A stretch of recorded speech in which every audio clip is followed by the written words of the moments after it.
The Project Gutenberg ebook of Romeo and Juliet. This ebook is for the use of anyone anywhere in the United States and most other parts of the world at no cost and with almost no restrictions whatsoever.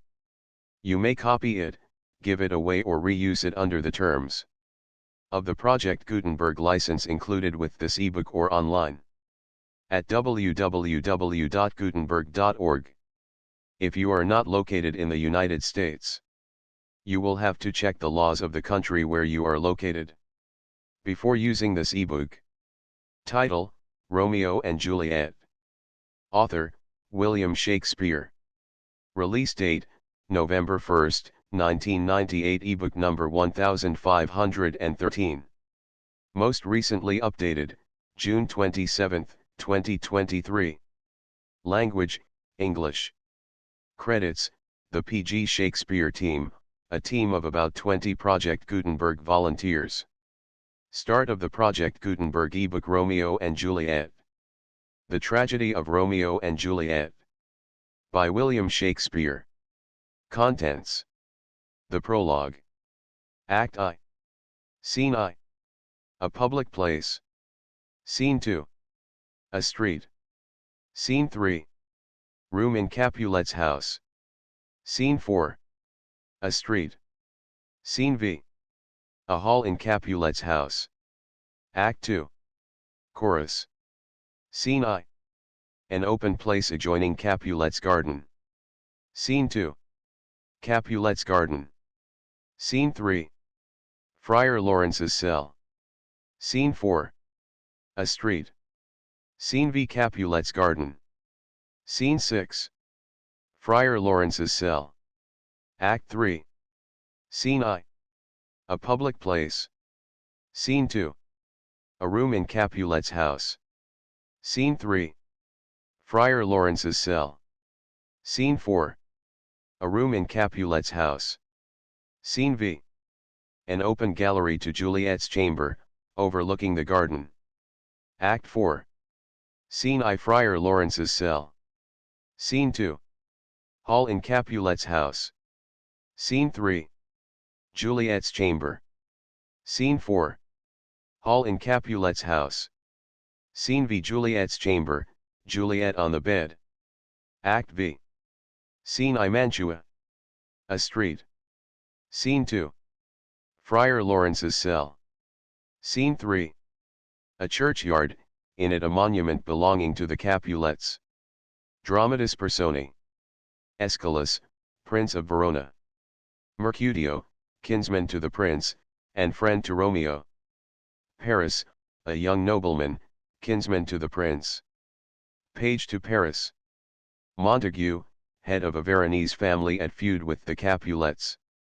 Lady Montague, wife to Montague. Romeo, son to Montague. Benvolio, nephew to Montague, and friend to Romeo.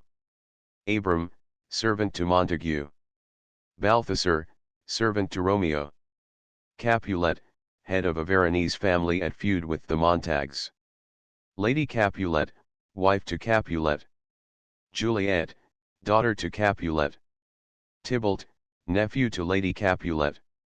Capulet's cousin, an old man. Nurse to Juliet. Peter, servant to Juliet's nurse. Samson, servant to Capulet. Gregory, servant to Capulet. Servants. Friar Lawrence, a Franciscan.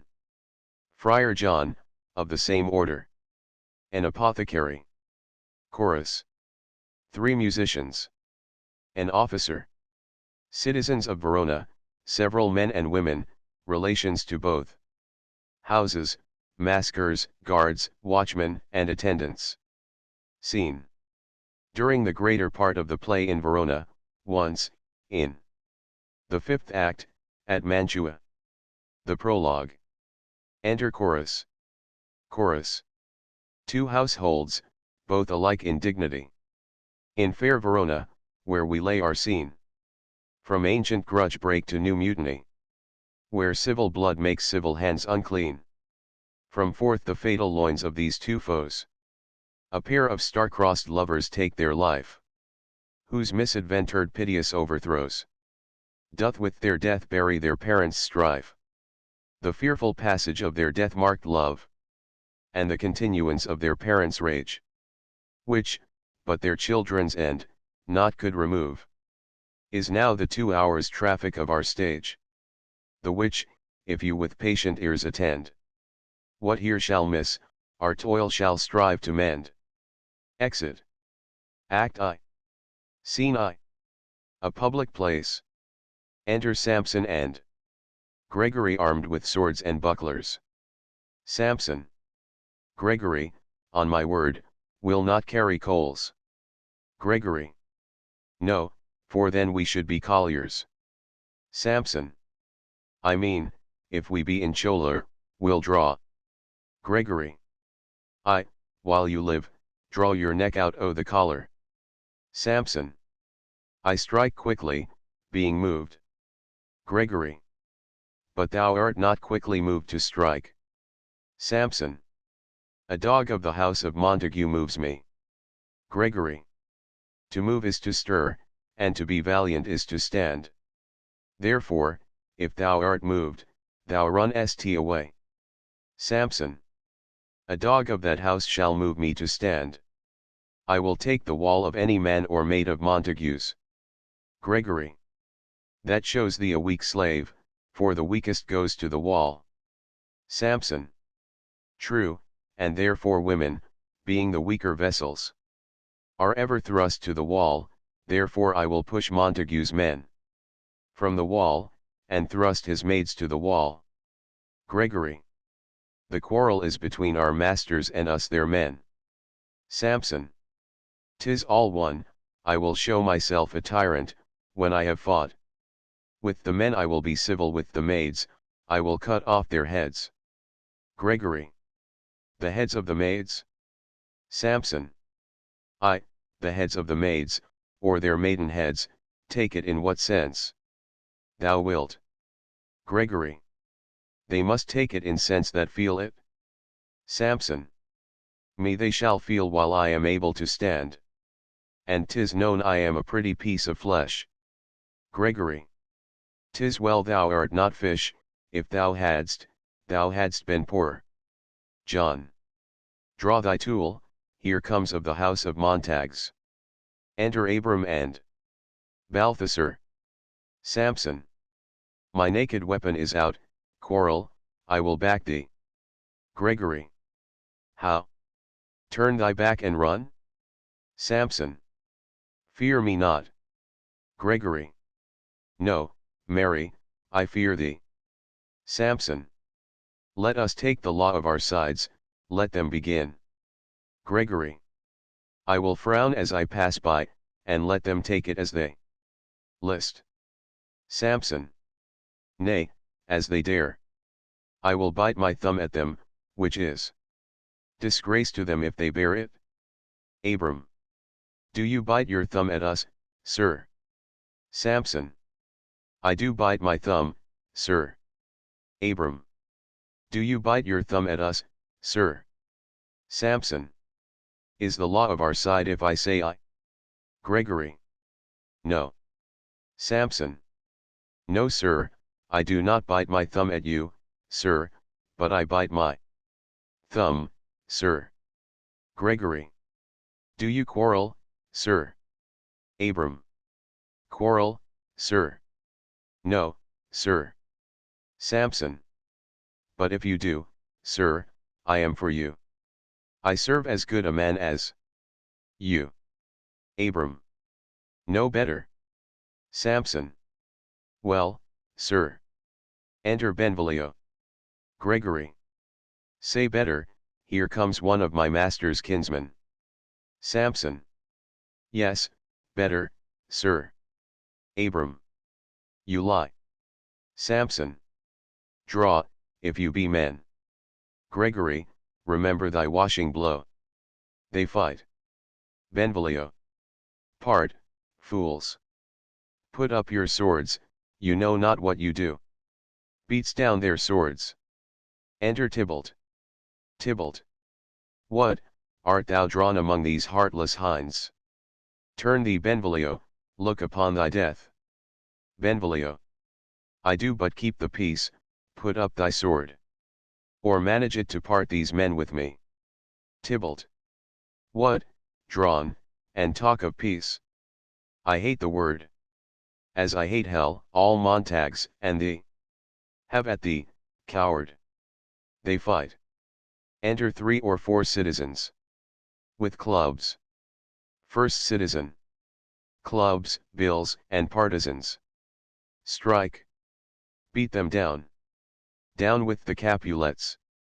Down with the Montags. Enter Capulet in his gown. And Lady Capulet. Capulet. What noise is this? Give me my long sword, ho. Lady Capulet. A crutch, a crutch. Why call you for a sword? Capulet. My sword, I say. Old Montague is come. And flourishes his blade in spite of me. Enter Montague and his. Lady Montague. Montague. Thou villain Capulet. Hold me not, let me go. Lady Montague. Thou shalt not stir 1 foot to seek a foe. Enter Prince Escalus, with attendants. Prince. Rebellious subjects, enemies to peace. Profaners of this neighbor-stained steel. Will they not hear? What, ho! You men, you beasts! That quench the fire of your pernicious rage. With purple fountains issuing from your veins. On pain of torture, from those bloody hands. Throw your mistempered weapons to the ground. And hear the sentence of your moved prince. 3 civil brawls, bred of an airy word. By thee, old Capulet, and Montague. Have thrice disturbed the quiet of our streets. And made Verona's ancient citizens. Cast by their grave beseeming ornaments. To wield old partisans, in hands as old. Cankered with peace, to part your cankered hate. If ever you disturb our streets again. Your lives shall pay the forfeit of the peace. For this time all the rest depart away. You, Capulet, shall go along with me. And Montague, come you this afternoon. To know our farther pleasure in this case. To old Freetown, our common judgment place. Once more, on pain of death, all men depart. Exeunt Prince and attendants, Capulet, Lady Capulet, Tybalt. Citizens and servants. Montague. Who set this ancient quarrel new abroach? Speak, nephew, were you by when it began? Benvolio. Here were the servants of your adversary. And yours, close fighting ere I did approach. I drew to part them, in the instant came the fiery Tybalt, with his sword prepared. Which, as he breathed defiance to my ears, he swung about his head, and cut the winds. Who nothing hurt withal, hissed him in scorn. While we were interchanging thrusts and blows, came more and more, and fought on part and part. Till the prince came, who parted either part. Lady Montague. Oh, where is Romeo, saw you him today? Right glad I am he was not at this fray. Benvolio. Madam, an hour before the worshipped sun peered forth the golden window of the east. A troubled mind drave me to walk abroad, where underneath the grove of sycamore, that westward route from the city side, so early walking did I see your son. Towards him I made, but he was ware of me, and stole into the covert of the wood. I, measuring his affections by my own, which then most sought where most might not be found, being one too many by my weary self, pursued my humor, not pursuing his, and gladly shunned who gladly fled from me. Montague. Many a morning hath he there been seen, with tears augmenting the fresh morning's dew, adding to clouds more clouds with his deep sighs. But all so soon as the all-cheering sun should in the farthest east begin to draw the shady curtains from Aurora's bed, away from light steals home my heavy son, and private in his chamber pens himself. Shuts up his windows, locks fair daylight out, and makes himself an artificial night. Black and portentous must this humor prove, unless good counsel may the cause remove. Benvolio. My noble uncle, do you know the cause? Montague. I neither know it nor can learn of him. Benvolio. Have you importuned him by any means? Montague. Both by myself and many other friends.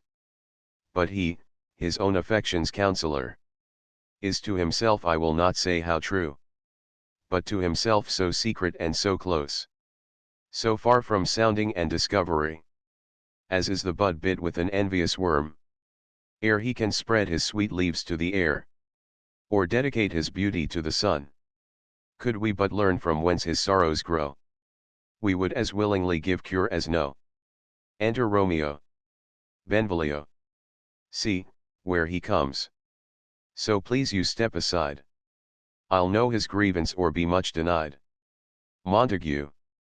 I would thou wert so happy by thy stay, to hear true shrift. Come, madam, let's away. Exeunt Montague and Lady Montague. Benvolio. Good morrow, cousin. Romeo. Is the day so young? Benvolio. But new struck 9. Romeo.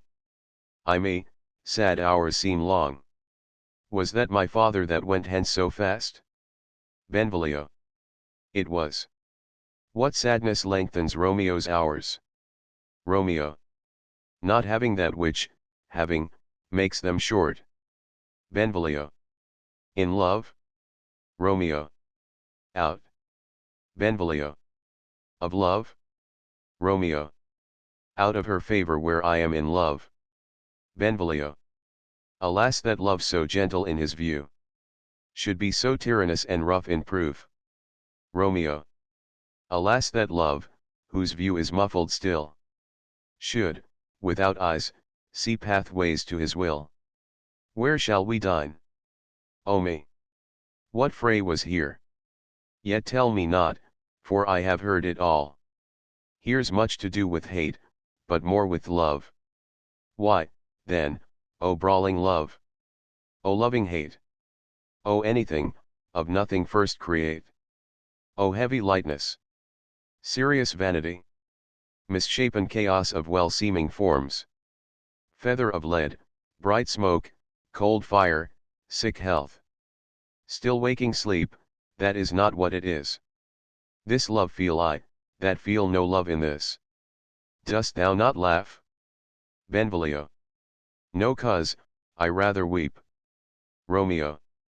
Good heart, at what? Benvolio. At thy good heart's oppression. Romeo. Why such is love's transgression. Griefs of mine own lie heavy in my breast, which thou wilt propagate to have it pressed with more of thine. This love that thou hast shown doth add more grief to too much of mine own. Love is a smoke made with the fume of sighs, being purged, a fire sparkling in lovers' eyes. Being vexed, a sea nourished with lovers' tears. What is it else? A madness most discreet, a choking gall, and a preserving sweet. Farewell, my cuz. Going. Benvolio. Soft. I will go along. And if you leave me so, you do me wrong. Romeo. Tut. I have lost myself, I am not here. This is not Romeo, he's some other where. Benvolio. Tell me in sadness who is that you love? Romeo. What, shall I groan and tell thee? Benvolio. Groan. Why, no, but sadly tell me who. Romeo. Bid a sick man in sadness make his will. A word ill urged to one that is so ill. In sadness, cousin, I do love a woman. Benvolio. I aimed so near when I suppositoried you loved. Romeo. A right good markman, and she's fair I love. Benvolio. A right fair mark, fair cuz, is soonest hit. Romeo. Well, in that hit you miss, she'll not be hit. With Cupid's arrow, she hath Dion's wit. And in strong proof of chastity well armed. From love's weak childish bow she lives uncharmed. She will not stay the siege of loving terms. Nor bide th encounter of assailing eyes. Nor ope her lap to saint seducing gold. Oh, she's rich in beauty, only poor. That when she dies, with beauty dies her store. Benvolio. Then she hath sworn that she will still live chaste? Romeo. She hath, and in that sparing makes huge waste. For beauty starved with her severity. Cuts beauty off from all posterity. She is too fair, too wise, wisely too fair. To merit bliss by making me despair. She hath forsworn to love, and in that vow. Do I live dead, that live to tell it now? Benvolio. Brul'd by me, forget to think of her. Romeo. Oh, teach me how I should forget to think. Benvolio. By giving liberty unto thine eyes. Examine other beauties. Romeo. 'Tis the way. To call hers, exquisite, in question more. These happy masks that kiss fair ladies' brows. Being black, puts us in mind they hide the fair. He that is struck and blind cannot forget the precious treasure of his eyesight lost. Show me a mistress that is passing fair. What doth her beauty serve but as a note? Where I may read who passed that passing fair. Farewell, thou canst not teach me to forget. Benvolio. I'll pay that doctrine, or else die in debt. Exeunt. Scene 2. A street. Enter Capulet, Paris End. Servant. Capulet. But Montague is bound as well as I. In penalty alike, and 'tis not hard, I think. For men so old as we to keep the peace. Paris. Of honorable reckoning are you both. And pity 'tis you lived at odds so long. But now my lord, what say you to my suit? Capulet. But saying o'er what I have said before. My child is yet a stranger in the world. She hath not seen the change of 14 years. Let 2 more summers wither in their pride. Ere we may think her ripe to be a bride. Paris. Younger than she are happy mothers made. Capulet. And too soon marred are those so early made. The earth hath swallowed all my hopes but she. She is the hopeful lady of my earth. But woo her, gentle Paris, get her heart. My will to her consent is but a part. And she agree, within her scope of choice. Lies my consent and fair according voice. This night I hold an old accustomed feast. Whereto I have invited many a guest. Such as I love, and you among the store. One more, most welcome, makes my number more. At my poor house look to behold this night. Earth-treading stars that make dark heaven light. Such comfort as do lusty young men feel. When well apparelled April on the heel of limping winter treads, even such delight. Among fresh female buds shall you this night inherit at my house. Here all see. And like her most whose merit most shall be. Which, on more view of many, mine, being one. May stand in number, though in reckoning none. Come, go with me. Go, Sirrah, trudge about. Through fair Verona, find those persons out. Whose names are written there, gives a paper and to them say. My house and welcome on their pleasure stay. Exeunt Capulet and Paris. Servant. Find them out whose names are written here. It is written that the shoemaker should meddle with his yard and the tailor with his last, the fisher with his pencil, and the painter with his nets, but I am sent to find those persons whose names are here writ, and can never find what names the writing person hath here writ. I must to the learned. In good time. Enter Benvolio and Romeo. Benvolio. Tut, man, one fire burns out another's burning. One pain is lessened by another's anguish. Turn giddy, and behold by backward turning. One desperate grief cures with another's languish.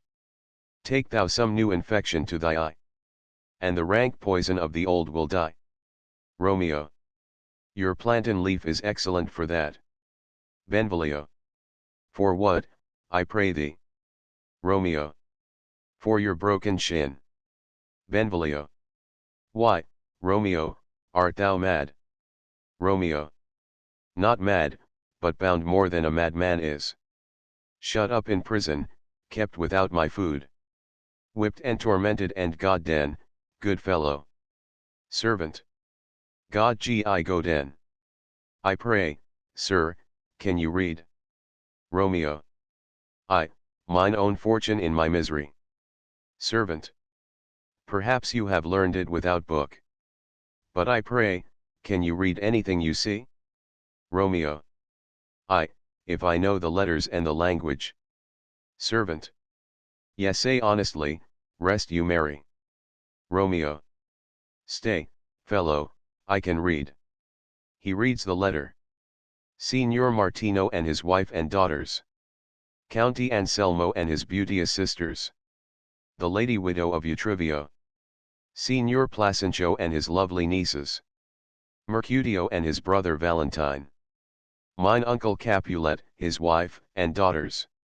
My fair niece Rosalind and Livia. Signor Valencio and his cousin Tybalt. Lucio and the lively Helena. A fair assembly. Gives back the paper whither should they come? Servant. Up. Romeo. Whither to supper? Servant. To our house. Romeo. Whose house? Servant. My master's. Romeo. Indeed I should have asked you that before. Servant. Now I'll tell you without asking. My master is the great rich Capulet. And if you be not of the house of Montagues, I pray come and crush a cup of wine. Rest you merry. Exit. Benvolio. At this same ancient feast of Capulets, sups the fair Rosalind whom thou so lovest, with all the admired beauties of Verona. Go thither and with unattainted eye compare her face with some that I shall show, and I will make thee think thy swan a crow. Romeo. When the devout religion of mine eye maintains such falsehood, then turn tears to fire. And these who, often drowned, could never die. Transparent heretics, be burnt for liars. One fairer than my love? The all-seeing sun. Ne'er saw her match since first the world begun. Benvolio. Tut, you saw her fair, none else being by. Herself poised with herself in either eye. But in that crystal scales let there be weight. Your lady's love against some other maid. That I will show you shining at this feast. And she shall scant show well that now shows best. Romeo. I'll go along, no such sight to be shown. But to rejoice in splendor of my own. Exeunt. Scene 3. Room in Capulet's house. Enter Lady Capulet and Nurse. Lady Capulet. Nurse, where's my daughter? Call her forth to me. Nurse. Now, by my maidenhead, at 12-year-old. I bade her come. What, lamb? What lady bird? God forbid. Where's this girl? What, Juliet? Enter Juliet. Juliet. How now, who calls? Nurse. Your mother. Juliet. Madam, I am here. What is your will? Lady Capulet. This is the matter. Nurse, give leave a while. We must talk in secret. Nurse, come back again. I have remembered me, thou's hear our counsel. Thou knowest my daughter's of a pretty age. Nurse. Faith, I can tell her age unto an hour. Lady Capulet. She's not 14. Nurse. I'll lay 14 of my teeth. And yet, to my teen be it spoken, I have but 4. She is not 14. How long is it now? To Lamistide? Lady Capulet. A fortnight and odd days. Nurse. Even or odd, of all days in the year. Come Lammas Eve at night shall she be 14. Susan and she, God rest all Christian souls, were of an age. Well, Susan is with God. She was too good for me. But as I said, on Lammas Eve at night shall she be 14. That shall she, Mary, I remember it well. 'Tis since the earthquake now 11 years. And she was weaned, I never shall forget it. Of all the days of the year, upon that day. For I had then laid wormwood to my dug, sitting in the sun under the dove-house wall. My lord and you were then at Mantua. Nay, I do bear a brain. But as I said, when it did taste the wormwood on the nipple of my dug and felt it bitter, pretty fool, to see it tetchy, and fall out with the dug. Shake, quoth the dove-house, 'twas no need, I trow, to bid me trudge.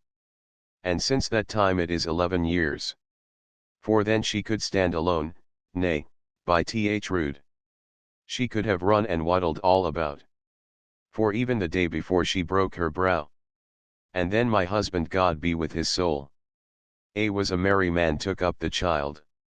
Yea, quoth he, dost thou fall upon thy face? Thou wilt fall backward when thou hast more wit. Wilt thou not, Jewel?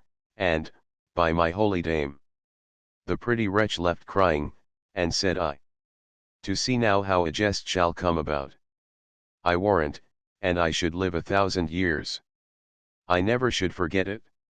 Wilt thou not, Jewel? Quoth he. And, pretty fool, it stinted, and said I, Lady Capulet, enough of this, I pray thee hold thy peace. Nurse. Yes, madam, yet I cannot choose but laugh. To think it should leave crying, and say I. And yet I warrant it had upon it brow a bump as big as a young cockerel's stone. A perilous knock, and it cried bitterly. Yea, quoth my husband, fall st upon thy face? Thou wilt fall backward when thou comest to age. Wilt thou not, Jewel? It stinted, and said I, Juliet. And stint thou too, I pray thee, nurse, say I. Nurse. Peace, I have done. God mark thee to his grace. Thou wast the prettiest babe that e'er I know'd.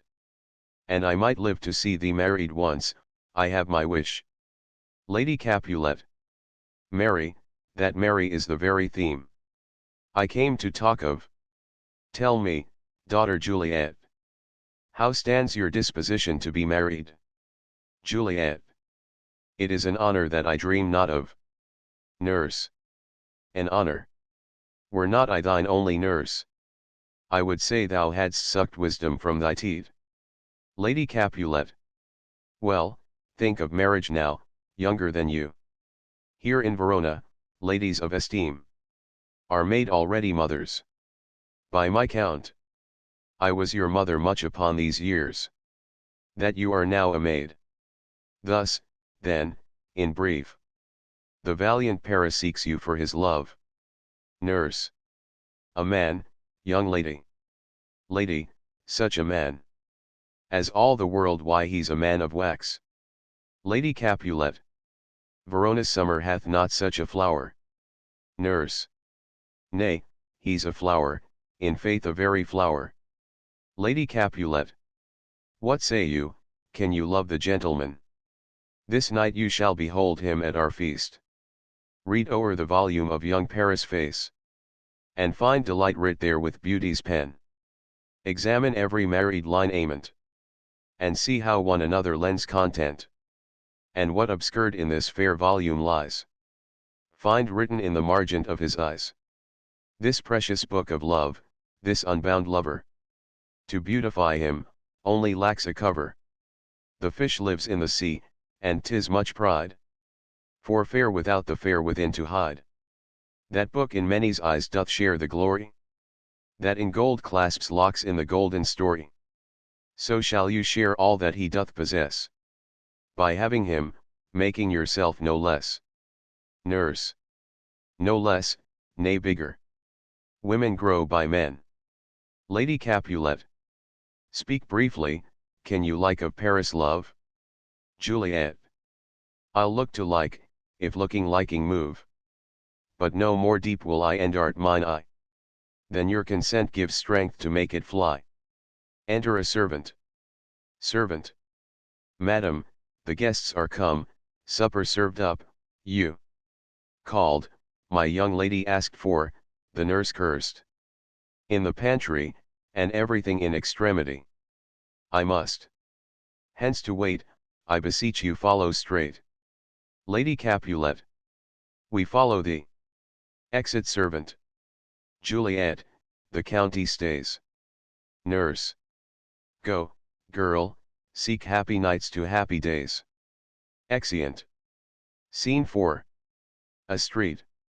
Enter Romeo, Mercutio, Benvolio. With 5 or 6 maskers, torch-bearers and others. Romeo. What, shall this speech be spoke for our excuse? Or shall we on without apology? Benvolio. The date is out of such prolixity. We'll have no Cupid hoodwinked with a scarf, bearing a Tartar's painted bow of lath, scaring the ladies like a crow-keeper. Nor no without book prologue, faintly spoke. After the prompter, for our entrance. But let them measure us by what they will. We'll measure them a measure, and be gone. Romeo. Give me a torch, I am not for this ambling. Being but heavy I will bear the light. Mercutio. Nay, gentle Romeo, we must have you dance. Romeo. Not I, believe me, you have dancing shoes. With nimble solace, I have a soul of lead. So stakes me to the ground I cannot move. Mercutio. You are a lover, borrow Cupid's wings. And soar with them above a common bound. Romeo. I am too sore and pierced with his shaft. To soar with his light feathers, and so bound. I cannot bound a pitch above dull woe. Under love's heavy burden do I sink. Mercutio. And, to sink in it, should you burden love. Too great oppression for a tender thing. Romeo. Is love a tender thing? It is too rough. Too rude, too boisterous, and it pricks like thorn. Mercutio. If love be rough with you, be rough with love. Prick love for pricking, and you beat love down. Give me a case to put my visage in, putting on a mask. A visor for a visor. What care I? What curious eye doth quote deformities? Here are the beetle brows shall blush for me. Benvolio. Come, knock, and enter, and no sooner in. But every man betake him to his legs. Romeo. A torch for me, let wantons, light of heart, tickle the senseless rushes with their heels. For I am proverbed with a grandsire phrase. I'll be a candle holder and look on. The game was ne'er so fair, and I am done. Mercutio. Tut, done's the mouse, the constable's own word. If thou art done, we'll draw thee from the mire. Or save your reverence love, wherein thou stickest. Up to the ears. Come, we burn daylight, ho. Romeo. Nay, that's not so. Mercutio. I mean, sir, in delay. We waste our lights in vain, lights by day. Take our good meaning, for our judgment sits 5 times in that air once in our 5 wits. Romeo. And we mean well in going to this mask. But 'tis no wit to go. Mercutio. Why, may one ask? Romeo. I dreamt a dream tonight. Mercutio. And so did I. Romeo. Well, what was yours? Mercutio. That dreamers often lie. Romeo. In bed asleep, while they do dream things true. Mercutio. Oh, then, I see Queen Mab hath been with you. She is the fairy's midwife, and she comes in shape no bigger than an agate stone, on the forefinger of an alderman, drawn with a team of little atomies. over men's noses as they lie asleep. Her wagon spokes made of long spinners' legs. The cover, of the wings of grasshoppers. Her traces, of the smallest spider's web. The collars, of the moonshine's watery beams. Her whip of cricket's bone, the lash, of film. Her wagoner, a small grey-coated gnat. Not half so big as a round little worm. Pricked from the lazy finger of a maid. Her chariot is an empty hazelnut. Made by the joiner squirrel or old grub. Time out, oh mind the fairies coachmakers. And in this state she gallops night by night. Through lovers' brains, and then they dream of love. O'er courtiers' knees, that dream on curtsies straight. O'er lawyers' fingers, who straight dream on fees. O'er ladies' lips, who straight on kisses dream. Which oft the angry mab with blisters plagues. Because their breaths with sweetmeats tainted are. Sometime she gallops o'er a courtier's nose. And then dreams he of smelling out a suit. And sometime comes she with a tithe pig's tail. Tickling a parson's nose as a lies asleep. Then dreams he of another benefice. Sometime she driveth o'er a soldier's neck. And then dreams he of cutting foreign throats. Of breaches, ambuscades, Spanish blades. Of healths 5 fathom deep, and then anon. Drums in his ear, at which he starts and wakes. And, being thus fright, swears a prayer or two. And sleeps again. This is that very mab. That plats the manes of horses in the night. And bakes the elf locks in foul sluttish hairs. Which, once untangled, much misfortune bodes. This is the hag, when maids lie on their backs. That presses them, and learns them first to bear. Making them women of good carriage. This is she. Romeo. Peace, peace, Mercutio, peace. Thou talkest of nothing. Mercutio. True, I talk of dreams. Which are the children of an idle brain. Begot of nothing but vain fantasy. Which is as thin of substance as the air. And more inconstant than the wind, who woos. Even now the frozen bosom of the north. And, being angered, puffs away from thence. Turning his side to the dew-dropping south. Benvolio. This wind you talk of blows us from ourselves. Supper is done, and we shall come too late. Romeo. I fear too early, for my mind misgives. Some consequence yet hanging in the stars. Shall bitterly begin his fearful date. With this night's revels, and expire the term. Of a despised life, clost in my breast. By some vile forfeit of untimely death. But he that hath the steerage of my course. Direct my suit. On, lusty gentlemen. Benvolio. Strike, drum. Exeunt. Scene V. A hall in Capulet's house. Musicians waiting. Enter servants. First servant. Where's Potpan, that he helps not to take away? He shift a trencher. He scrape a trencher. Second servant. When good manners shall lie all in one or two men's hands, and they unwashed too, 'tis a foul thing. First servant. Away with the joint stools, remove the court cupboard, look to the plate. Good thou, save me a piece of marchpane, and as thou loves me, let the porter let in Susan Grindstone and Nell. Antony and Potpan. Second servant. I, boy, ready. First servant. You are looked for and called for, asked for, and sought for, in the great chamber. Second servant. We cannot be here and there too. Cheerly, boys. Be brisk a while, and the longer liver take all. Exeunt. Enter Capulet, and see with the guests and gentlewomen to the maskers. Capulet.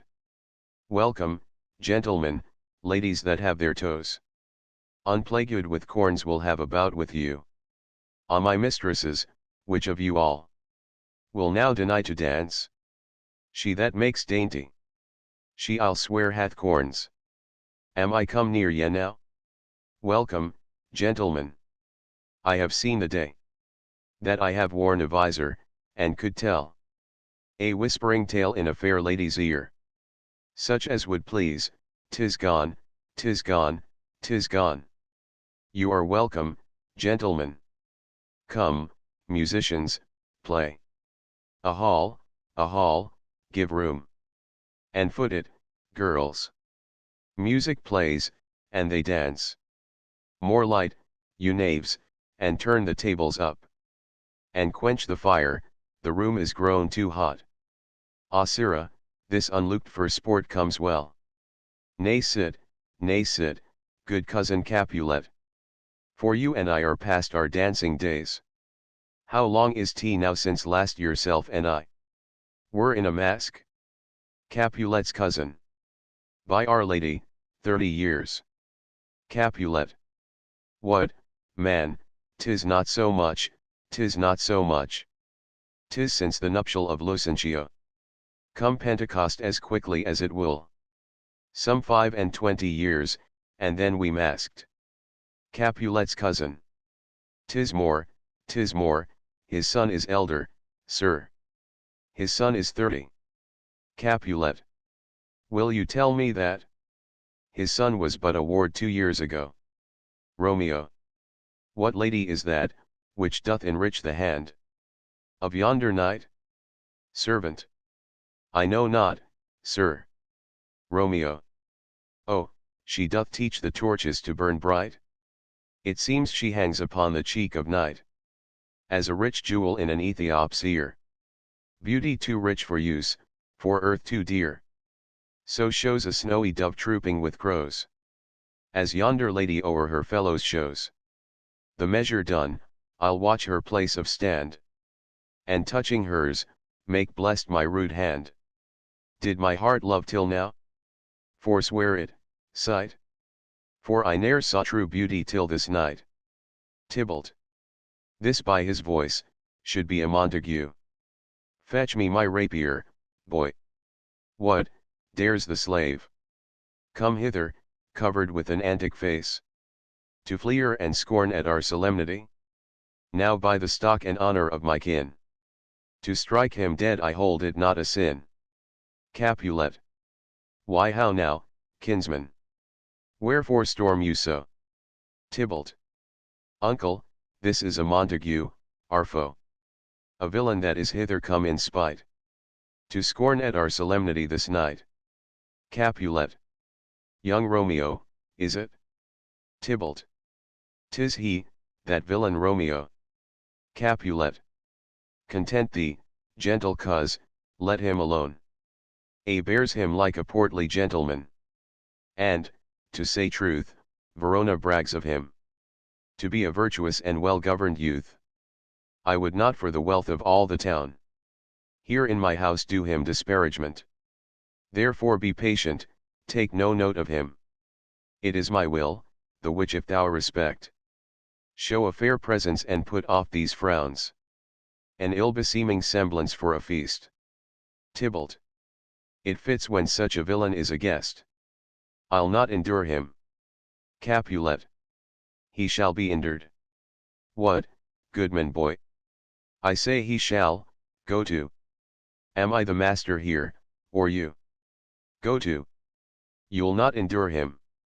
God shall mend my soul. You'll make a mutiny among my guests. You will set cock a hoop, you'll be the man.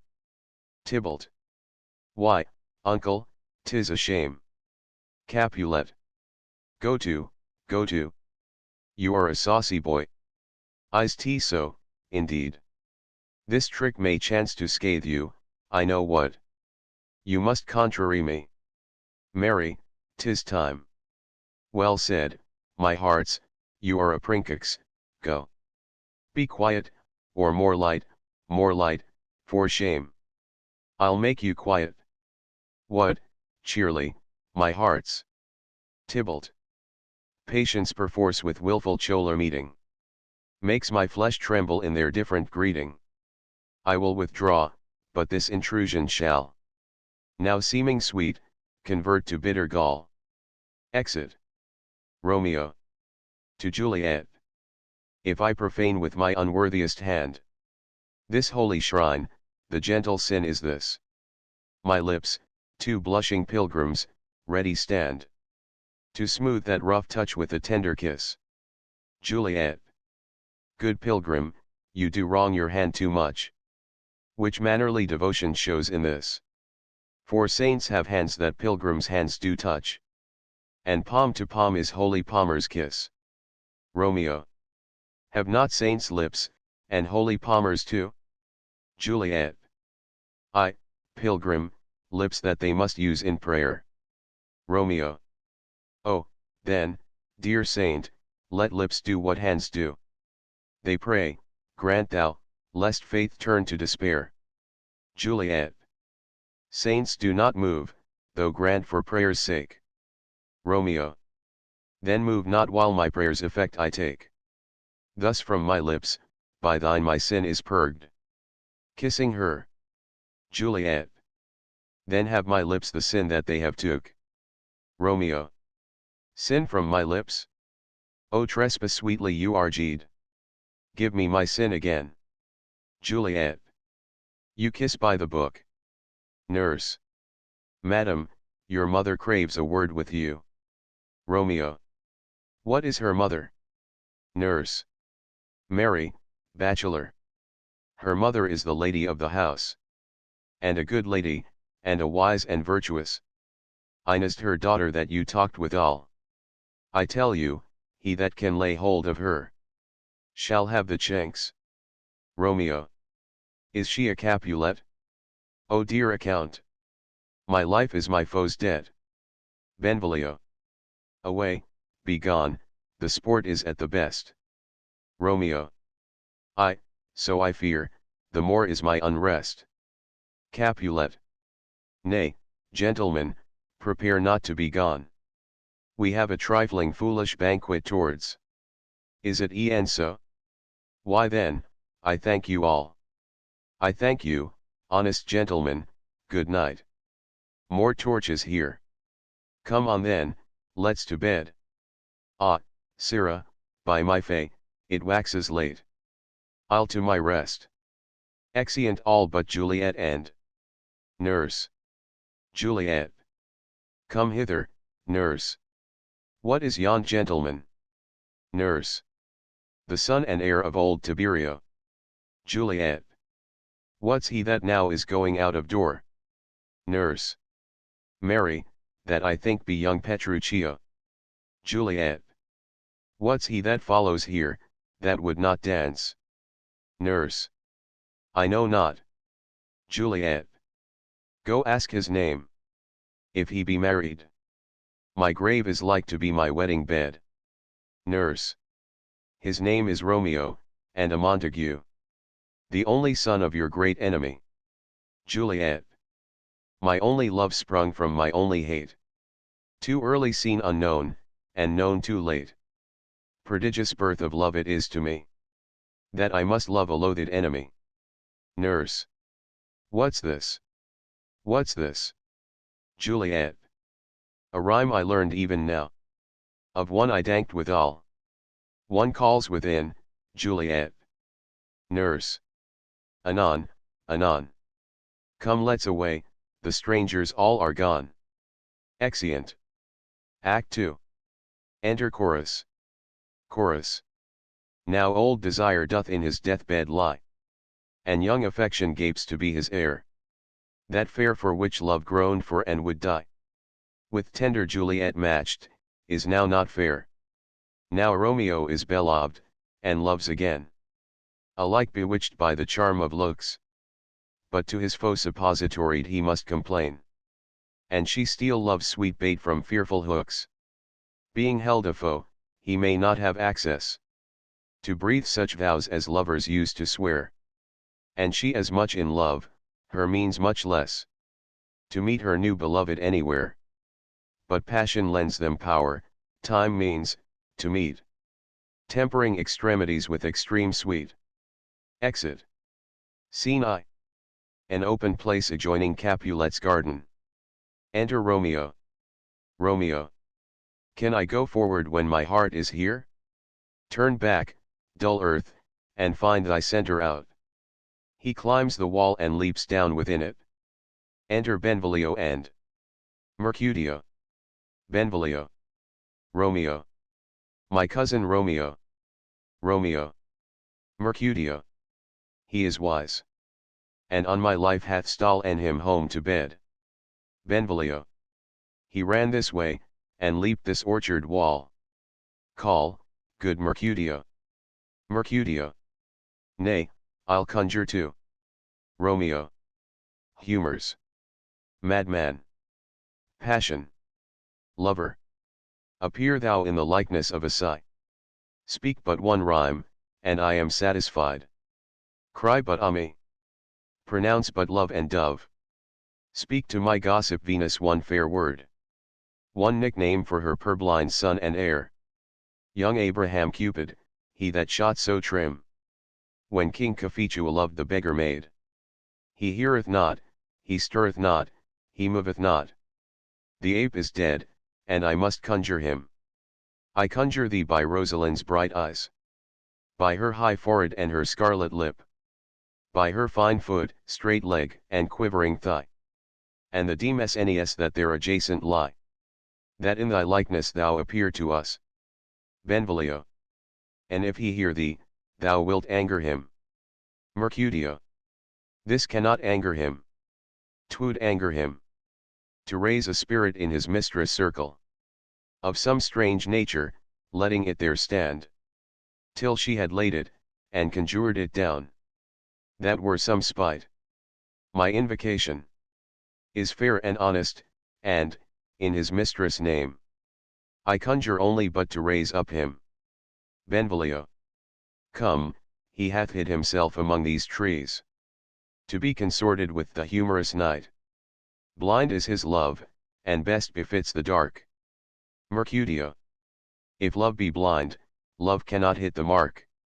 Now will he sit under a medlar tree. And wish his mistress were that kind of fruit. As maids call medlars when they laugh alone. O Romeo, that she were, oh that she were. An open arse and thou a poperin pear. Romeo, good night. I'll to my truckle bed. This field bed is too cold for me to sleep. Come, shall we go? Benvolio. Go then, for 'tis in vain. To seek him here that means not to be found. Exeunt. Scene 2. Capulet's garden. Enter Romeo. Romeo. He jests at scars that never felt a wound. Juliet appears above at a window. But soft, what light through yonder window breaks? It is the east, and Juliet is the sun. Arise fair sun and kill the envious moon. Who is already sick and pale with grief. That thou her maid art far more fair than she. Be not her maid since she is envious. Her vestal livery is but sick and green. And none but fools do wear it, cast it off.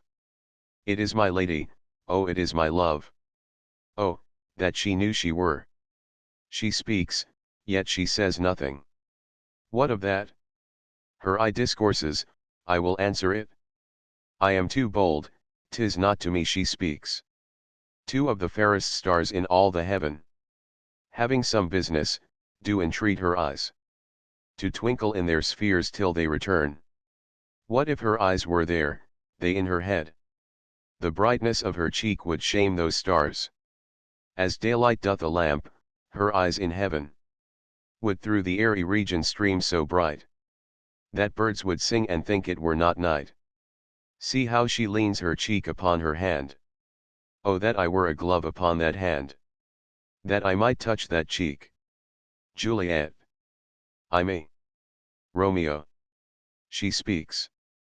Oh speak again bright angel, for thou art as glorious to this night, being o'er my head, as is a winged messenger of heaven, unto the white upturned wondering eyes of mortals that fall back to gaze on him, when he best rides the lazy puffing clouds, and sails upon the bosom of the air. Juliet. O Romeo, Romeo, wherefore art thou Romeo? Deny thy father and refuse thy name. Or if thou wilt not, be but sworn my love. And I'll no longer be a Capulet. Romeo. Aside. Shall I hear more, or shall I speak at this? Juliet. 'Tis but thy name that is my enemy. Thou art thyself, though not a Montague. What's Montague? It is nor hand nor foot, nor arm, nor face, nor any other part belonging to a man. Oh, be some other name. What's in a name? That which we call a rose. By any other name would smell as sweet. So Romeo would, were he not Romeo called, retain that dear perfection which he owes. Without that title, Romeo, doff thy name. And for thy name, which is no part of thee, take all myself. Romeo. I take thee at thy word. Call me but love, and I'll be new Baptist. Henceforth I never will be Romeo. Juliet. What man art thou that, thus bescreened in night, so stumblest on my counsel? Romeo. By a name. I know not how to tell thee who I am. My name, dear saint, is hateful to myself, because it is an enemy to thee. Had I it written, I would tear the word. Juliet. My ears have yet not drunk 100 words of thy tongue's utterance, yet I know the sound. Art thou not Romeo, and a Montague? Romeo. Neither, fair maid, if either thee dislike. Juliet. How camest thou hither, tell me, and wherefore? The orchard walls are high and hard to climb, and the place death, considering who thou art. If any of my kinsmen find thee here. Romeo. With love's light wings did I o'erperch these walls. For stony limits cannot hold love out. And what love can do, that dares love attempt. Therefore thy kinsmen are no stop to me. Juliet. If they do see thee, they will murder thee. Romeo. Alack, there lies more peril in thine eye than 20 of their swords. Look thou but sweet, and I am proof against their enmity. Juliet. I would not for the world they saw thee here. Romeo. I have night's cloak to hide me from their eyes. And but thou love me, let them find me here. My life were better ended by their hate than death prorogued, wanting of thy love. Juliet. By whose direction foundest thou out this place? Romeo. By love, that first did prompt me to inquire. He lent me counsel, and I lent him eyes. I am no pilot, yet wert thou as far as that vast shore washed with the farthest sea, I should adventure for such merchandise. Juliet. Thou knowest the mask of night is on my face. Else would a maiden blush bepaint my cheek. For that which thou hast heard me speak tonight. Fain would I dwell on form, fain deny what I have spoke, but farewell compliment. Dost thou love me? I know thou wilt say I. And I will take thy word. Yet, if thou swear st, thou mayst prove false. At lovers' perjuries, they say Jove laughs. O gentle Romeo! If thou dost love, pronounce it faithfully. Or if thou thinkest I am too quickly won, I'll frown and be perverse, and say thee nay. So thou wilt woo. But else, not for the world. In truth, fair Montague, I am too fond. And therefore thou mayst think my Havio your light. But trust me, gentlemen, I'll prove more true than those that have more cunning to be strange. I should have been more strange, I must confess. But that thou overheard st, ere I was ware my true love passion, therefore pardon me. And not impute this yielding to light love, which the dark night hath so discovered. Romeo. Lady, by yonder blessed moon I vow, that tips with silver all these fruit tree tops. Juliet. O swear not by the moon, inconstant moon, that monthly changes in her circled orb, lest that thy love prove likewise variable. Romeo. What shall I swear by? Juliet. Do not swear at all. Or if thou wilt, swear by thy gracious self, which is the god of my idolatry. And I'll believe thee. Romeo. If my heart's dear love. Juliet. Well, do not swear.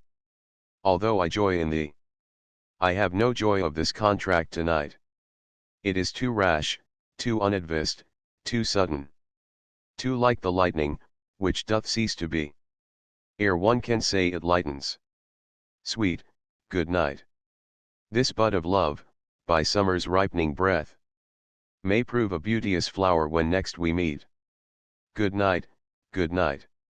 As sweet repose and rest come to thy heart as that within my breast. Romeo. Oh, wilt thou leave me so unsatisfied? Juliet. What satisfaction canst thou have tonight? Romeo. Exchange of thy love's faithful vow for mine. Juliet. I gave thee mine before thou didst request it, and yet I would it were to give again. Romeo. Wouldst thou withdraw it? For what purpose, love? Juliet. But to be frank and give it thee again. And yet I wish but for the thing I have. My bounty is as boundless as the sea. My love as deep, the more I give to thee. The more I have, for both are infinite. I hear some noise within. Dear love, adieu. Nurse calls within. Anon, good nurse, sweet Montague be true. Stay but a little, I will come again. Exit. Romeo. O blessed, blessed night. I am afeard. Being in night, all this is but a dream. Too flattering sweet to be substantial. Enter Juliet above. Juliet. 3 words, dear Romeo, and good night indeed. If that thy bent of love be honorable, thy purpose marriage, send me word tomorrow. By one that I'll procure to come to thee. Where and what time thou wilt perform the rite. And all my fortunes at thy foot I'll lay. And follow thee my lord throughout the world. Nurse. Within. Madam. Juliet. I come, anon, but if thou meanest not well, I do beseech thee. Nurse. Within. Madam. Juliet. By and by I come. To cease thy strife and leave me to my grief. Tomorrow will I send. Romeo. So thrive my soul. Juliet. 1,000 times good night. Exit. Romeo. 1,000 times the worse, to want thy light. Love goes toward love as schoolboys from their books. But love from love, towards school with heavy looks. Retiring slowly. Re-enter Juliet, above. Juliet. Hist. Romeo, hist. Oh, for a falconer's voice, to lure this tassel gentle back again. Bondage is hoarse and may not speak aloud. Else would I tear the cave where echo lies, and make her airy tongue more hoarse than mine, with repetition of my Romeo's name. Romeo. It is my soul that calls upon my name. How silver sweet sound lovers' tongues by night, like softest music to attending ears. Juliet. Romeo. Romeo. Mine eyes. Juliet. What o'clock tomorrow? Shall I send to thee? Romeo. By the hour of 9. Juliet. I will not fail. 'Tis 20 years till then. I have forgot why I did call thee back. Romeo. Let me stand here till thou remember it. Juliet. I shall forget, to have thee still stand there, remembering how I love thy company. Romeo. And I'll still stay, to have thee still forget, forgetting any other home but this. Juliet. 'Tis almost morning, I would have thee gone. And yet no farther than a wanton's bird, that lets it hop a little from her hand, like a poor prisoner in his twisted gyves, and with a silk thread plucks it back again. So loving jealous of his liberty. Romeo. I would I were thy bird. Juliet. Sweet, so would I. Yet I should kill thee with much cherishing. Good night, good night. Parting is such sweet sorrow, that I shall say good night till it be morrow. Exit. Romeo. Sleep dwell upon thine eyes, peace in thy breast. Would I were sleep and peace, so sweet to rest.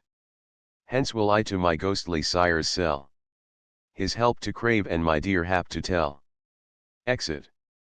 Scene 3. Friar Lawrence's cell. Enter Friar Lawrence. With a basket. Friar Lawrence. The grey-wide morn smiles on the frowning night, checkering the eastern clouds with streaks of light, and flecked darkness like a drunkard reels from forth day's pathway, made by Titan's fiery wheels. Now, ere the sun advance his burning eye, the day to cheer, and night's dank dew to dry, I must upfill this osier cage of ours with baleful weeds and precious juiced flowers. The earth that's nature's mother, is her tomb. What is her burying grave? That is her womb. And from her womb children of divers kind, we sucking on her natural bosom find. Many for many virtues excellent, none but for some, and yet all different. Oh, mickle is the powerful grace that lies in plants, herbs, stones, and their true qualities. For naught so vile that on the earth doth live, but to the earth some special good doth give. Nor aught so good but, strained from that fair use, revolts from true birth, stumbling on abuse. Virtue itself turns vice being misapplied, and vice sometimes by action dignified. Enter Romeo. Within the infant rind of this weak flower, poison hath residence, and medicine power.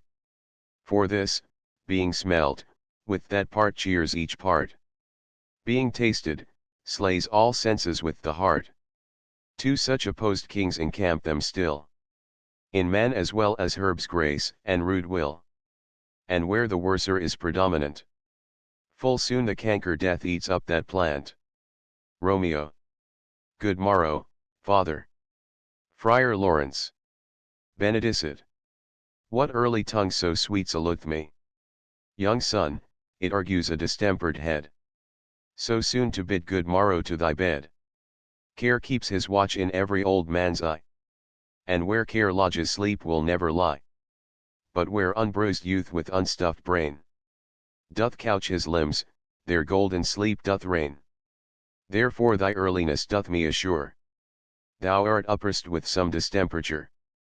Or if not so, then here I hit it right. Our Romeo hath not been in bed tonight. Romeo. That last is true, the sweeter rest was mine. Friar Lawrence. God pardon sin. Wast thou with Rosaline? Romeo. With Rosaline, my ghostly father? No. I have forgot that name, and that name's woe. Friar Lawrence. That's my good son. But where hast thou been then? Romeo. I'll tell thee ere thou ask it me again. I have been feasting with mine enemy, where on a sudden one hath wounded me. That's by me wounded. Both are remedies. Within thy help and holy physic lies. I bear no hatred, blessed man, for lo, my intercession likewise steads my foe. Friar Lawrence. Be plain, good son, and homely in thy drift. Riddling confession finds but riddling shrift. Romeo. Then plainly know my heart's dear love is set on the fair daughter of rich Capulet. As mine on hers, so hers is set on mine. And all commend, save what thou must combine. By holy marriage. When, and where, and how we met, we wooed, and made exchange of vow, I'll tell thee as we pass, but this I pray, that thou consent to marry us today. Friar Lawrence. Holy Saint Francis. What a change is here! Is Rosaline, that thou didst love so dear, so soon forsaken? Young men's love then lies, not truly in their hearts, but in their eyes. Jesu Maria, what a deal of brine hath washed thy sallow cheeks for Rosaline. How much salt water thrown away in waste, to season love, that of it doth not taste. The sun not yet thy sighs from heaven clears, thy old groans yet ring in mine ancient ears. Lo, here upon thy cheek the stain doth sit, of an old tear that is not washed off yet. If e'er thou wast thyself, and these woes thine, thou and these woes were all for Rosaline. And art thou changed? Pronounce this sentence then. Women may fall, when there's no strength in men. Romeo. Thou shouldst me oft for loving Rosaline. Friar Lawrence. For doting, not for loving, pupil mine. Romeo. And bad st me bury love. Friar Lawrence. Not in a grave, to lay one in, another out to have. Romeo. I pray thee chide me not, her I love now. Doth grace for grace and love for love allow? The other did not so. Friar Lawrence. Oh, she knew well. Thy love did read by rote, that could not spell. But come young waverer, come go with me. In one respect I'll thy assistant be. For this alliance may so happy prove, to turn your household's rancour to pure love. Romeo. O let us hence, I stand on sudden haste. Friar Lawrence. Wisely and slow, they stumble that run fast. Exeunt. Scene 4. A street. Enter Benvolio and Mercutio. Mercutio. Where the devil should this Romeo be? Came he not home tonight? Benvolio. Not to his father's, I spoke with his man. Mercutio. Why, that same pale hard-hearted wench, that Rosaline, torments him so that he will sure run mad. Benvolio. Tybalt, the kinsman to old Capulet, hath sent a letter to his father's house. Mercutio. A challenge, on my life. Benvolio. Romeo will answer it. Mercutio. Any man that can write may answer a letter. Benvolio. Nay, he will answer the letter's master, how he dares, being dared. Mercutio. Alas poor Romeo, he is already dead, stabbed with a white wench's black eye, run through the ear with a love song, the very pin of his heart cleft with the blind bowboy's butt shaft. And is he a man to encounter Tybalt? Benvolio. Why, what is Tybalt? Mercutio. More than prince of cats. Oh, he's the courageous captain of compliments. He fights as you sing prick song, keeps time, distance, and proportion.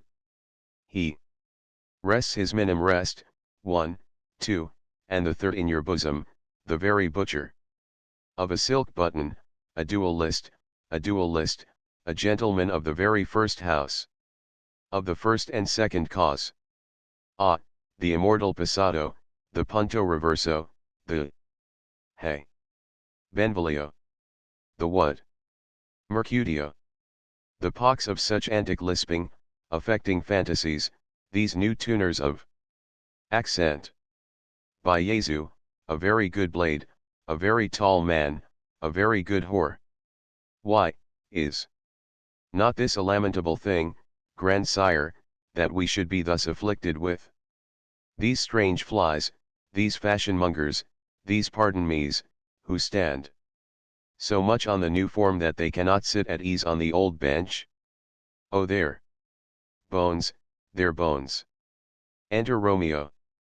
Benvolio. Here comes Romeo, here comes Romeo. Mercutio.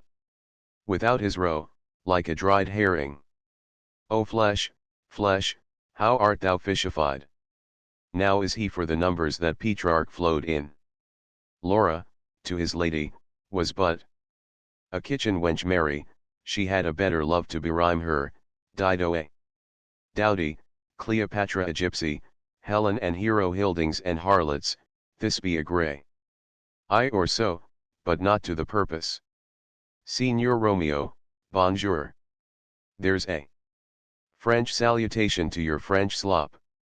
You gave us the counterfeit fairly last night. Romeo. Good morrow to you both. What counterfeit did I give you? Mercutio. The slip, sir, the slip, can you not conceive? Romeo. Pardon, good Mercutio, my business was great, and in such a case as mine a man may strain courtesy. Mercutio. That's as much as to say, such a case as yours constrains a man to bow in the hams. Romeo. Meaning, to curtsy. Mercutio. Thou hast most kindly hit it. Romeo. A most courteous exposition. Mercutio. Nay, I am the very pink of courtesy. Romeo. Pink for flower. Mercutio. Right. Romeo. Why, then is my pump well flowered. Mercutio. Sure wit, follow me this jest now, till thou hast worn out thy pump, that when the single sole of it is worn, the jest may remain after the wearing, solely. Singular. Romeo. O single sole jest, solely singular for the singleness. Mercutio. Come between us, good Benvolio, my wits faint. Romeo. Swits and spurs, or I'll cry a match. Mercutio. Nay, if thy wits run the wild goose chase, I am done. For thou hast more of the wild goose in one of thy wits, than I am sure, I have in my whole 5. Was I with you there for the goose? Romeo. Thou wast never with me for anything, when thou wast not there for the goose. Mercutio. I will bite thee by the ear for that jest. Romeo. Nay, good goose, bite not. Mercutio. Thy wit is a very bitter sweeting, it is a most sharp sauce. Romeo. And is it not then well served into a sweet goose? Mercutio. Oh, here's a wit of Cheveril, that stretches from an inch narrow to an ell broad. Romeo. I stretch it out for that word broad, which added to the goose, proves thee far and wide a broad goose. Mercutio. Why, is not this better now than groaning for love? Now art thou sociable, now art thou Romeo, now art thou what thou art, by art as well as by nature. 4. This drivelling love is like a great natural, that runs lolling up and down to hide his bauble in a hole. Benvolio. Stop there, stop there. Mercutio. Thou desirest me to stop in my tail against the hair. Benvolio. Thou wouldst else have made thy tail large. Mercutio. Oh, thou art deceived, I would have made it short, for I was come to the whole depth of my tail, and meant indeed to occupy the argument no longer. Enter nurse and Peter. Romeo. Here's goodly gear. A sail, a sail. Mercutio. 2, a shirt and a smock. Nurse. Peter. Peter. Anon. Nurse. My fan, Peter. Mercutio. Good Peter, to hide her face, for her fans the fairer face. Nurse. God ye good morrow, gentlemen. Mercutio. God ye good den, fair gentlewoman. Nurse. Is it good den? Mercutio. 'Tis no less, I tell ye, for the body hand of the dial is now upon the prick of noon. Nurse. Out upon you. What a man are you? Romeo. 1. Gentlewoman, that God hath made for himself to march. Nurse. By my troth, it is well said, for himself to mar, quoth they? Gentlemen, can any of you tell me where I may find the young Romeo? Romeo. I can tell you, but young Romeo will be older when you have found him than he was when you sought him. I am the youngest of that name, for fault of a worse. Nurse. You say well. Mercutio. Yeah, is the worst well? Very well took, I faith, wisely, wisely. Nurse. If you be he, sir, I desire some confidence with you. Benvolio. She will indite him to some supper. Mercutio. Abad, abad, abad. Soho. Romeo. What hast thou found? Mercutio. No hair, sir, unless a hair, sir, in a Lenten pie, that is something stale. And whore ere it be spent. Sings. An old hare whore. And an old hare whore. Is very good meat in Lent. But a hare that is whore. Is too much for a score. When it whores ere it be spent. Romeo, will you come to your father's? Will to dinner thither. Romeo. I will follow you. Mercutio. Farewell, ancient lady, farewell, lady, lady, lady. Exeunt Mercutio and Benvolio. Nurse. I pray you, sir, what saucy merchant was this that was so full of his ropery? Romeo. A gentleman, nurse, that loves to hear himself talk, and will speak more in a minute than he will stand to in a month. Nurse. And a speak anything against me, I'll take him down, and a were lustier than he is, and 20 such jacks. And if I cannot, I'll find those that shall. Scurvy knave. I am none of his flirt gills, I am none of his skeins mates, and thou must stand by too and suffer every knave to use me at his pleasure. Peter. I saw no man use you at his pleasure. If I had, my weapon should quickly have been out. I warrant you, I dare draw as soon as another man, if I see occasion. In a good quarrel, and the law on my side. Nurse. Now, afore God, I am so vexed that every part about me quivers. Scurvy knave.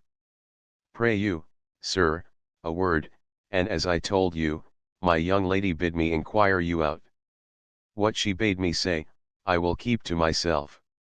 But first let me tell ye, if yet should lead her in a fool's paradise, as they say, it were a very gross kind of behavior, as they say, for the gentlewoman is young. And therefore, if you should deal double with her, truly it were an ill thing to be offered to any gentlewoman, and very weak dealing. Romeo. Nurse, commend me to thy lady and mistress. I protest unto thee. Nurse. Good heart, and I faith I will tell her as much. Lord, Lord, she will be a joyful woman. Romeo. What wilt thou tell her, nurse? Thou dost not mark me. Nurse. I will tell her, sir, that you do protest, which, as I take it, is a gentlemanlike offer. Romeo. Bid her devise some means to come to Shrift this afternoon. And there she shall at Friar Lawrence cell be shrived and married. Here is for thy pains. Nurse. No truly, sir, not a penny. Romeo. Go to, I say you shall. Nurse. This afternoon, sir. Well, she shall be there. Romeo. And stay, good nurse, behind the abbey wall. Within this hour my man shall be with thee. And bring thee cords made like a tackled stair, which to the high gallant of my joy must be my convoy in the secret night. Farewell, be trusty, and I'll quit thy pains. Farewell, commend me to thy mistress. Nurse. Now God in heaven bless thee. Hark you, sir. Romeo. What sayest thou, my dear nurse? Nurse. Is your man secret? Did you ne'er hear say? Two may keep counsel, putting one away? Romeo. I warrant thee my man's as true as steel. Nurse. Well, sir, my mistress is the sweetest lady. Lord, Lord. When 'twas a little prating thing, oh, there is a nobleman in town, one Paris, that would fain lay knife aboard, but she, good soul, had as lief see a toad, a very toad, as see him. I anger her sometimes, and tell her that Paris is the proper man, but I'll warrant you, when I say so, she looks as pale as any clout in the versal world. Doth not Rosemary and Romeo begin both with a letter? Romeo. I, nurse, what of that? Both with an R. Nurse. Ah, mocker. That's the dog's name. R is for the no, I know it. Begins with some other letter, and she hath the prettiest sententious of it, of you and Rosemary, that it would do you good to hear it. Romeo. Commend me to thy lady. Nurse. I, 1,000 times. Peter. Exit Romeo. Peter. Anon. Nurse. Before and apace. Exeunt. Scene v Capulet's garden. Enter Juliet. Juliet. The clock struck 9 when I did send the nurse. In half an hour she promised to return. Perchance she cannot meet him. That's not so. Oh, she is lame.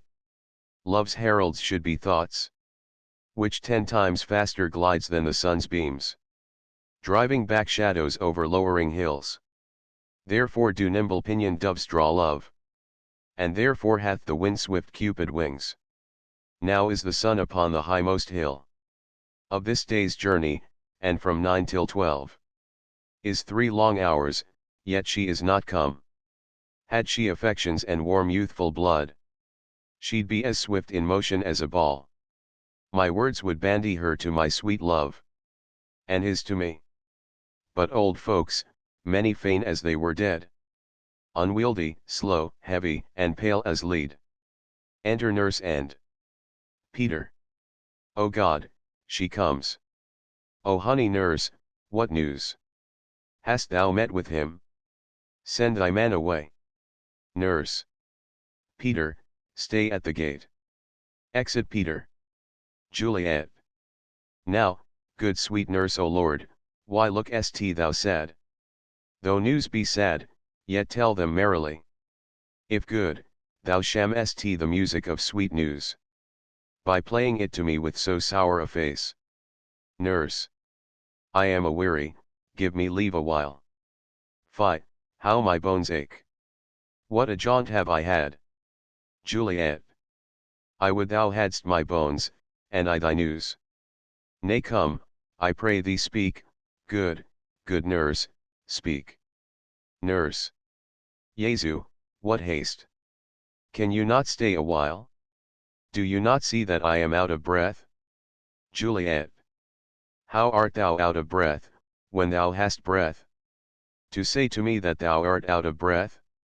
The excuse that thou dost make in this delay is longer than the tale thou dost excuse. Is thy news good or bad? Answer to that. Say either, and I'll stay the circumstance. Let me be satisfied, is tea good or bad? Nurse. Well, you have made a simple choice, you know not how to choose a man. Romeo. No, not he. Though his face be better than any man's, yet his leg excels all men's, and for a hand and a foot, and a body, though they be not to be talked on, yet they are past compare. He is not the flower of courtesy, but I'll warrant him as gentle as a lamb. Go thy ways, wench, serve God. What, have you dined at home? Juliet. No, no. But all this did I know before. What says he of our marriage? What of that? Nurse. Lord, how my head aches. What a head have I? It beats as it would fall in 20 pieces. My back, o t'other side, o my back, my back. Beshrew your heart for sending me about to catch my death with jouncing up and down.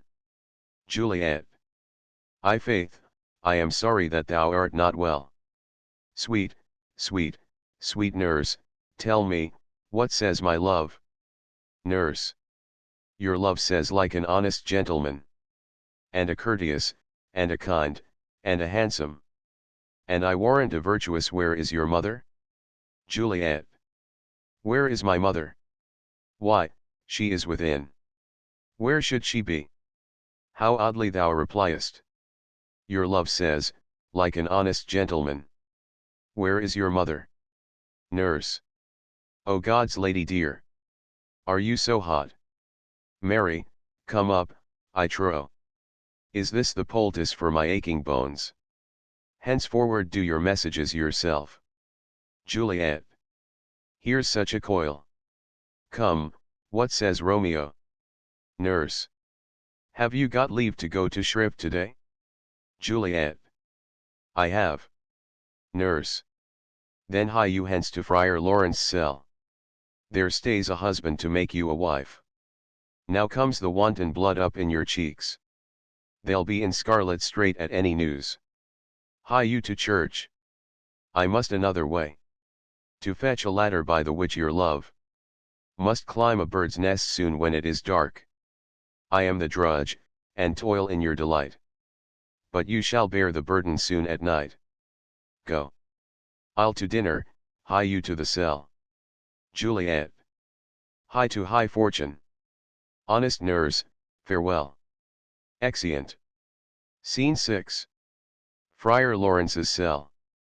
Enter Friar Lawrence and Romeo. Friar Lawrence. So smile the heavens upon this holy act, that after hours with sorrow chide us not. Romeo. Amen, amen, but come what sorrow can. It cannot countervail the exchange of joy that one short minute gives me in her sight. Do thou but close our hands with holy words. Then love devouring death do what he dare. It is enough I may but call her mine. Friar Lawrence. These violent delights have violent ends. And in their triumph die, like fire and powder, which as they kiss consume. The sweetest honey is loathsome in his own deliciousness, and in the taste confounds the appetite. Therefore love moderately, long love doth so. Too swift arrives as tardy as too slow. Enter Juliet. Here comes the lady. Oh, so light a foot will ne'er wear out the everlasting flint. A lover may best ride the gossamers that idles in the wanton summer air, and yet not fall, so light is vanity. Juliet. Good even to my ghostly confessor. Friar Lawrence. Romeo shall thank thee, daughter, for us both. Juliet. As much to him, else is his thanks too much. Romeo. Ah, Juliet, if the measure of thy joy be heaped like mine, and that thy skill be more to blazon it, then sweeten with thy breath this neighbor air, and let rich music's tongue unfold the imagined happiness that both receive in either by this dear encounter. Juliet. Conceit more rich in matter than in words. Brags of his substance, not of ornament. They are but beggars that can count their worth. But my true love is grown to such excess, I cannot sum up some of half my wealth. Friar Lawrence. Come, come with me, and we will make short work. For, by your leaves, you shall not stay alone, till Holy Church incorporate two in one. Exeunt. Act 3. Scene I. A public place. Enter Mercutio, Benvolio, page and servants. Benvolio. I pray thee, good Mercutio, let's retire. The day is hot, the Capulets abroad. And if we meet, we shall not scape a brawl. For now these hot days, is the mad blood stirring. Mercutio.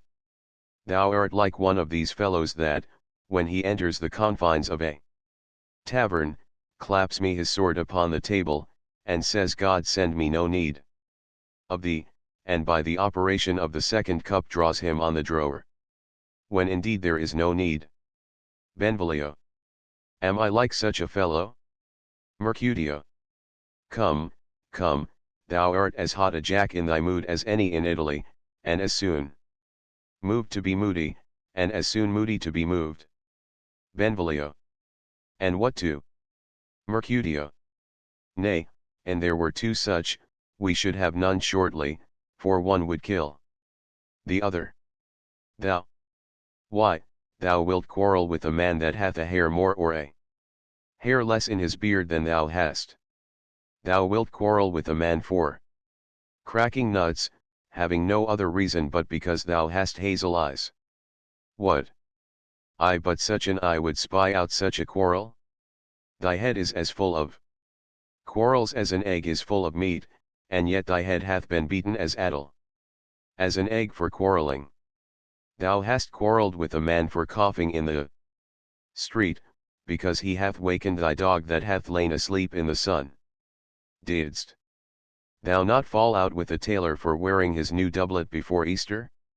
With another for tying his new shoes with an old riband? And yet thou wilt tutor me from quarrelling. Benvolio. And I were so apt to quarrel as thou art, any man should buy the fee simple of my life for an hour and a quarter. Mercutio. The fee simple. O simple. Enter Tybalt and others. Benvolio. By my head, here comes the Capulets. Mercutio. By my heel, I care not. Tybalt. Follow me close, for I will speak to them. Gentlemen, good den, a word with one of you. Mercutio. And but one word with one of us? Couple it with something, make it a word and a blow. Tybalt. You shall find me apt enough to that, sir, and you will give me occasion. Mercutio. Could you not take some occasion without giving? Tybalt. Mercutio, thou consortest with Romeo. Mercutio. Consort. What, dost thou make us minstrels? And thou make minstrels of us, look. To hear nothing but discords. Here's my fiddlestick, here's that. Shall make you dance. Zounds, consort. Benvolio. We talk here in the public haunt of men. Either withdraw unto some private place, and reason coldly of your grievances. Or else depart, here all eyes gaze on us. Mercutio. Men's eyes were made to look, and let them gaze.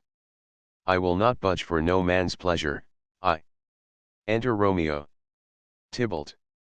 Well, peace be with you, sir, here comes my man. Mercutio. But I'll be hanged, sir, if he wear your livery. Marry, go before to field, he'll be your follower.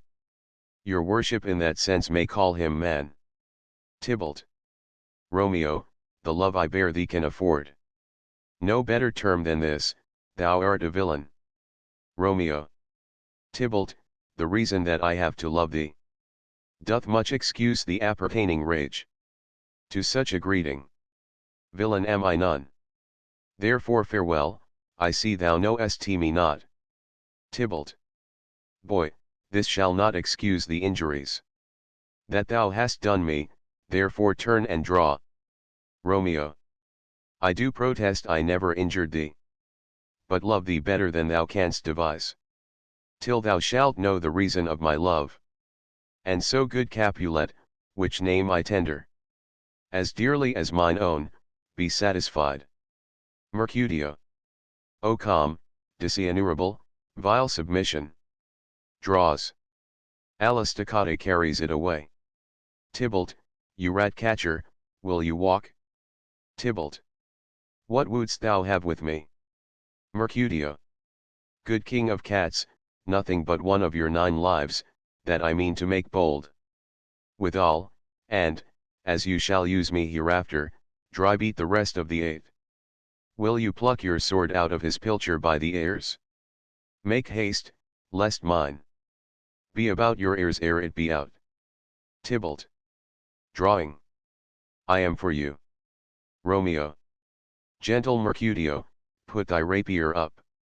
Mercutio. Come, sir, your passado. They fight. Romeo. Draw, Benvolio, beat down their weapons. Gentlemen, for shame, forbear this outrage. Tybalt, Mercutio, the prince expressly hath forbid this bandying in Verona streets. Hold, Tybalt. Good Mercutio. Exeunt Tybalt with his partisans.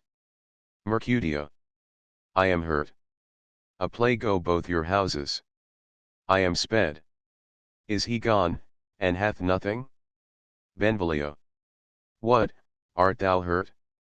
Mercutio. I, a scratch, a scratch. Marry, 'tis enough. Where is my page? Go villain, fetch a surgeon. Exit page.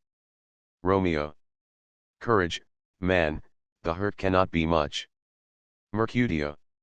No, 'tis not so deep as a well, nor so wide as a church door, but 'tis enough, 'twill serve. Ask for me tomorrow, and you shall find me a grave man. I am peppered, I warrant, for this world. A plago. Both your houses. Zounds, a dog, a rat, a mouse, a cat, to scratch a man to death. A braggart, a rogue, a villain, that fights by the book of arithmetic. Why the devil came you between us? I was hurt under your arm. Romeo. I thought all for the best. Mercutio. Help me into some house, Benvolio, or I shall faint. A plague go both your houses. They have made worms meat of me. I have it, and soundly too. Your houses. Exeunt Mercutio and Benvolio. Romeo. This gentleman, the prince's near ally, my very friend, hath got his mortal hurt. In my behalf, my reputation stained. With Tybalt's slander Tybalt, that an hour hath been my cousin. O sweet Juliet! Thy beauty hath made me effeminate, and in my temper softened valor's steel. Re-enter Benvolio. Benvolio. O Romeo, Romeo, brave Mercutio's dead. That gallant spirit hath aspered the clouds, which too untimely here did scorn the earth. Romeo. This day's black fate on Mo days doth depend. This but begins the woe others must end. Re-enter Tybalt. Benvolio. Here comes the furious Tybalt back again. Romeo. Again in triumph, and Mercutio slain? Away to heaven respective lenity, and fiery wide fury be my conduct now. Now, Tybalt, take the villain back again. That late thou gavest me, for Mercutio's soul is but a little way above our heads, staying for thine to keep him company. Either thou or I, or both, must go with him. Tybalt. Thou wretched boy, that didst consort him here, shalt with him hence. Romeo. This shall determine that. They fight, Tybalt falls. Benvolio. Romeo, away, be gone. The citizens are up, and Tybalt slain. Stand not amazed. The prince will doom thee death, if thou art taken. Hence, be gone, away. Romeo. Oh, I am fortune's fool. Benvolio. Why dost thou stay? Exit Romeo. Enter citizens. First citizen. Which way ran he that killed Mercutio? Tybalt, that murderer, which way ran he? Benvolio. There lies that Tybalt. First citizen. Up, sir, go with me. I charge thee in the prince's name obey. Enter prince, attended. Montague, Capulet, there. Wives and others. Prince. Where are the vile beginners of this fray? Benvolio. O noble prince, I can discover all the unlucky manage of this fatal brawl. There lies the man, slain by young Romeo, that slew thy kinsman, brave Mercutio. Lady Capulet. Tybalt, my cousin. O my brother's child. O prince. O husband. Oh, the blood is spilled of my dear kinsman. Prince, as thou art true. For blood of ours shed blood of Montague. O cousin, cousin, prince. Benvolio, who began this bloody fray. Benvolio. Tybalt, here slain, whom Romeo's hand did slay. Romeo, that spoke him fair, bid him bethink. How nice the quarrel was, and you argued withal. Your high displeasure. All this uttered. With gentle breath, calm look, knees humbly bowed. Could not take truce with the unruly spleen of Tybalt, deaf to peace, but that he tilts with piercing steel at bold Mercutio's breast. Who, all as hot, turns deadly point to point. And, with a martial scorn, with one hand beats cold death aside, and with the other sends it back to Tybalt, whose dexterity retorts it. Romeo, he cries aloud. Hold, friends. Friends, part, and swifter than his tongue. His agile arm beats down their fatal points. And twixt them rushes, underneath whose arm an envious thrust from Tybalt hit the life of stout Mercutio, and then Tybalt fled. But by and by comes back to Romeo, who had but newly entertained revenge. And to tea they go like lightning, for, ere I could draw to part them was stout Tybalt slain. And as he fell did Romeo turn and fly. This is the truth, or let Benvolio die. Lady Capulet. He is a kinsman to the Montague. Affection makes him false, he speaks not true. Some 20 of them fought in this black strife. And all those 20 could but kill one life. I beg for justice, which thou, prince, must give. Romeo slew Tybalt, Romeo must not live. Prince. Romeo slew him, he slew Mercutio. Who now the price of his dear blood doth owe? Montague. Not Romeo, prince, he was Mercutio's friend. His fault concludes but what the law should end. The life of Tybalt. Prince. And for that offence, immediately we do exile him hence. I have an interest in your hates proceeding. My blood for your rude brawls doth lie a-bleeding. But I'll amerce you with so strong a fine, that you shall all repent the loss of mine. I will be deaf to pleading and excuses. Nor tears nor prayers shall purchase out abuses. Therefore use none. Let Romeo hence in haste. Else, when he is found, that hour is his last. Bear hence this body, and attend our will. Mercy but murders, pardoning those that kill. Exeunt. Scene 2. A room in Capulet's house. Enter Juliet. Juliet. Gallop apace, you fiery-footed steeds, towards Phoebus' lodging. Such a wagoner as Phaeton would whip you to the west, and bring in cloudy night immediately. Spread thy close curtain, love-performing night, that runaways' eyes may wink, and Romeo leap to these arms, untalked of and unseen. Lovers can see to do their amorous rites by their own beauties, or, if love be blind, it best agrees with night. Come, civil night, thou sober-suited matron, all in black, and learn me how to lose a winning match, played for a pair of stainless maidenhoods, who had my unmanned blood, bathing in my cheeks. With thy black mantle, till strange love, grow bold. Think true love acted simple modesty. Come, night, come Romeo, come, thou day in night. For thou wilt lie upon the wings of night, whiter than new snow upon a raven's back. Come gentle night, come loving black-browed night. Give me my Romeo, and when I shall die, take him and cut him out in little stars. And he will make the face of heaven so fine, that all the world will be in love with night, and pay no worship to the garish sun. Oh, I have bought the mansion of a love, but not possessed it, and though I am sold, not yet enjoyed. So tedious is this day, as is the night before some festival, to an impatient child that hath new robes, and may not wear them. Oh, here comes my nurse, and she brings news, and every tongue that speaks. But Romeo's name speaks heavenly eloquence.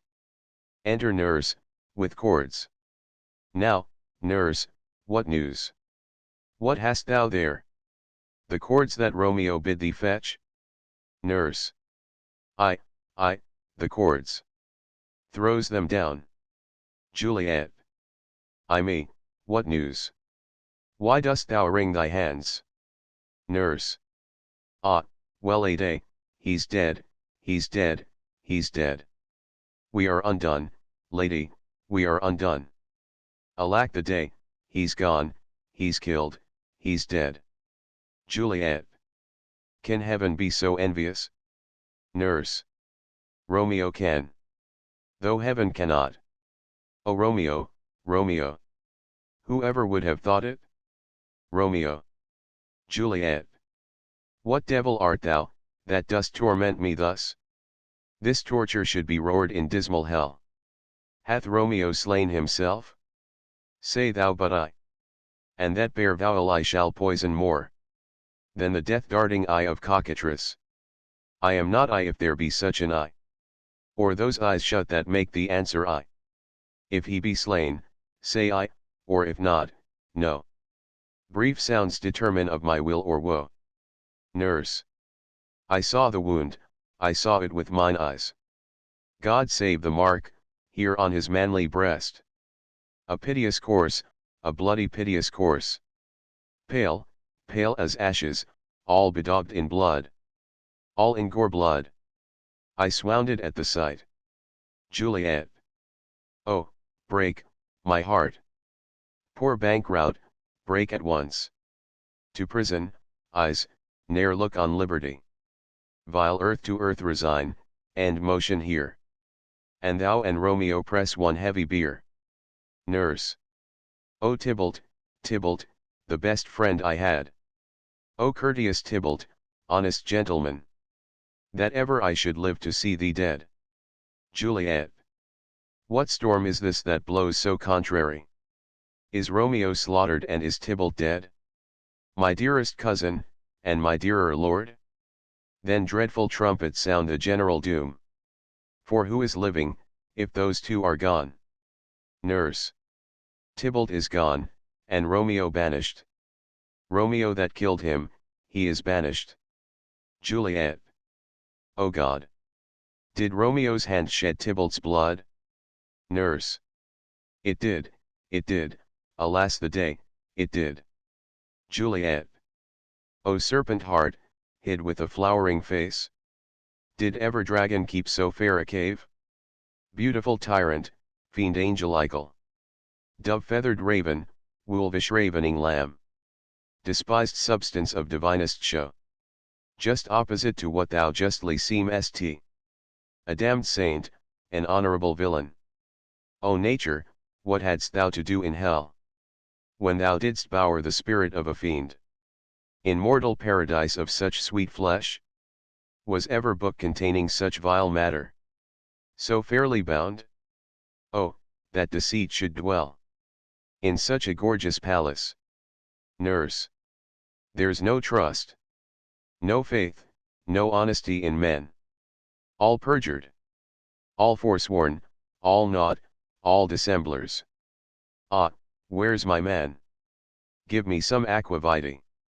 These griefs, these woes, these sorrows make me old. Shame come to Romeo. Juliet. Blistered be thy tongue. For such a wish. He was not born to shame. Upon his brow shame is a sham to sit. For 'tis a throne where honor may be crowned. Sole monarch of the universal earth. Oh, what a beast was I to chide at him. Nurse. Will you speak well of him that killed your cousin? Juliet. Shall I speak ill of him that is my husband? Ah, poor my lord, what tongue shall smooth thy name? When I thy 3 hours wife have mangled it? But wherefore, villain, didst thou kill my cousin? That villain cousin would have killed my husband. Back, foolish tears, back to your native spring. Your tributary drops belong to woe, which you mistaking offer up to joy. My husband lives, that Tybalt would have slain. And Tybalt's dead, that would have slain my husband. All this is comfort, wherefore weep I then? Some word there was, worser than Tybalt's death, that murdered me. I would forget it fain. But oh, it presses to my memory, like damned guilty deeds to sinners' minds. Tybalt is dead, and Romeo banished. That banished, that one word banished, hath slain 10,000 Tybalts. Tybalt's death was woe enough, if it had ended there. Or if sour woe delights in fellowship, and needly will be ranked with other griefs.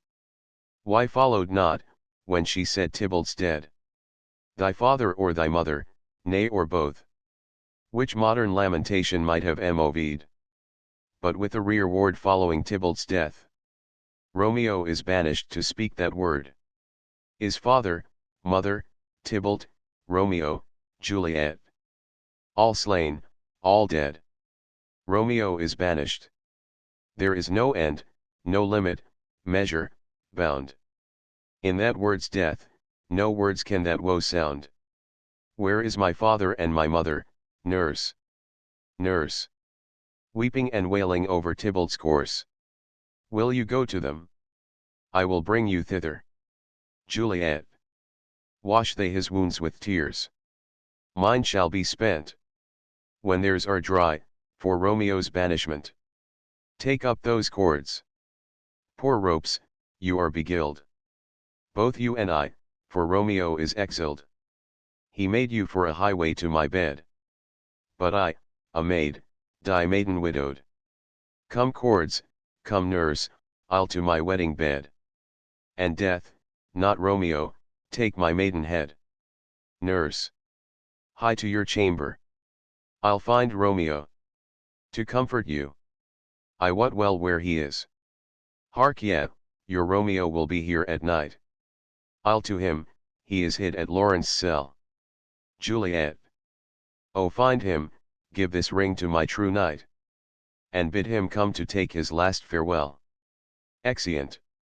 Scene 3. Friar Lawrence's cell. Enter Friar Lawrence. Friar Lawrence. Romeo, come forth, thou fearful man. Affliction is enamoured of thy parts, and thou art wedded to calamity. Enter Romeo. Romeo. Father, what news? What is the prince's doom? What sorrow craves acquaintance at my hand? That I yet know not. Friar Lawrence. Too familiar is my dear son with such sour company. I bring thee tidings of the prince's doom. Romeo. What less than doomsday is the prince's doom? Friar Lawrence. A gentler judgment vanished from his lips. Not body's death, but body's banishment. Romeo. Ha, banishment. Be merciful, say death. For exile hath more terror in his look, much more than death. Do not say banishment. Friar Lawrence. Hence from Verona art thou banished. Be patient, for the world is broad and wide. Romeo. There is no world without Verona walls, but purgatory, torture, hell itself. Hence banished is banished from the world, and world's exile is death. Then banished is death mistermed, calling death banished. Thou cuttest my head off with a golden axe, and smilest upon the stroke that murders me. Friar Lawrence. O deadly sin, O rude unthankfulness! Thy fault our law calls death, but the kind prince, taking thy part, hath brushed aside the law, and turned that black word death to banishment. This is dear mercy, and thou seest it not. Romeo. 'Tis torture, and not mercy. Heaven is here, where Juliet lives, and every cat and dog, and little mouse, every unworthy thing, live here in heaven and may look on her. But Romeo may not. More validity, more honorable state, more courtship lives in carrion flies than Romeo. They may seize on the white wonder of dear Juliet's hand, and steal immortal blessing from her lips. Who, even in pure and vestal modesty, still blush, as thinking their own kisses sin. But Romeo may not, he is banished. This may flies do, when I from this must fly. They are free men but I am banished. And sayest thou yet that exile is not death? Hadst thou no poison mixed, no sharp ground knife, no sudden mean of death, though ne'er so mean, but banished to kill me? Banished. O friar, the damned use that word in hell. Howling attends it? How hast thou the heart? Being a divine, a ghostly confessor, a sin absolver, and my friend professed, to mangle me with that word banished? Friar Lawrence, thou fond madman, hear me speak a little. Romeo. Oh, thou wilt speak again of banishment. Friar Lawrence, I'll give thee armor to keep off that word. Adversity's sweet milk, philosophy, to comfort thee, though thou art banished. Romeo. Yet banished? Hang up philosophy.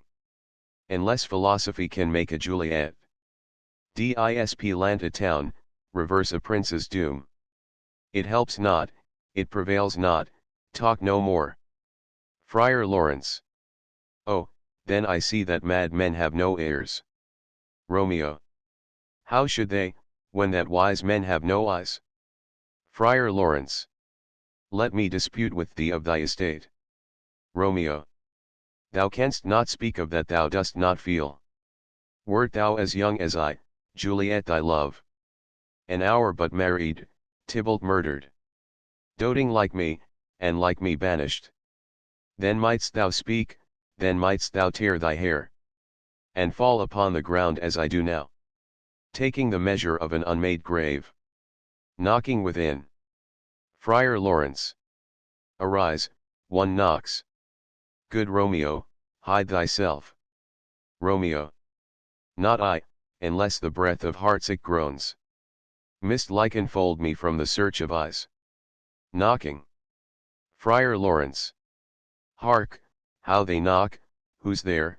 Romeo, arise. Thou wilt be taken, stay a while, stand up. Knocking. Run to my study by and by God's will.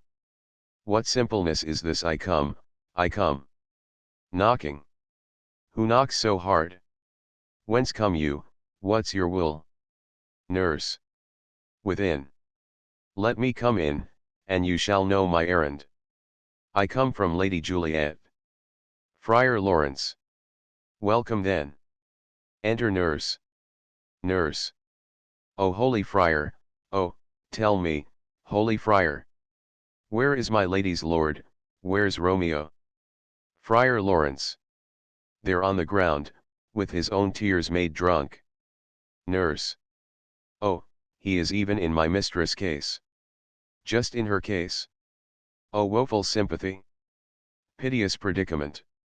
Even so lies she. Blubbering and weeping, weeping and blubbering.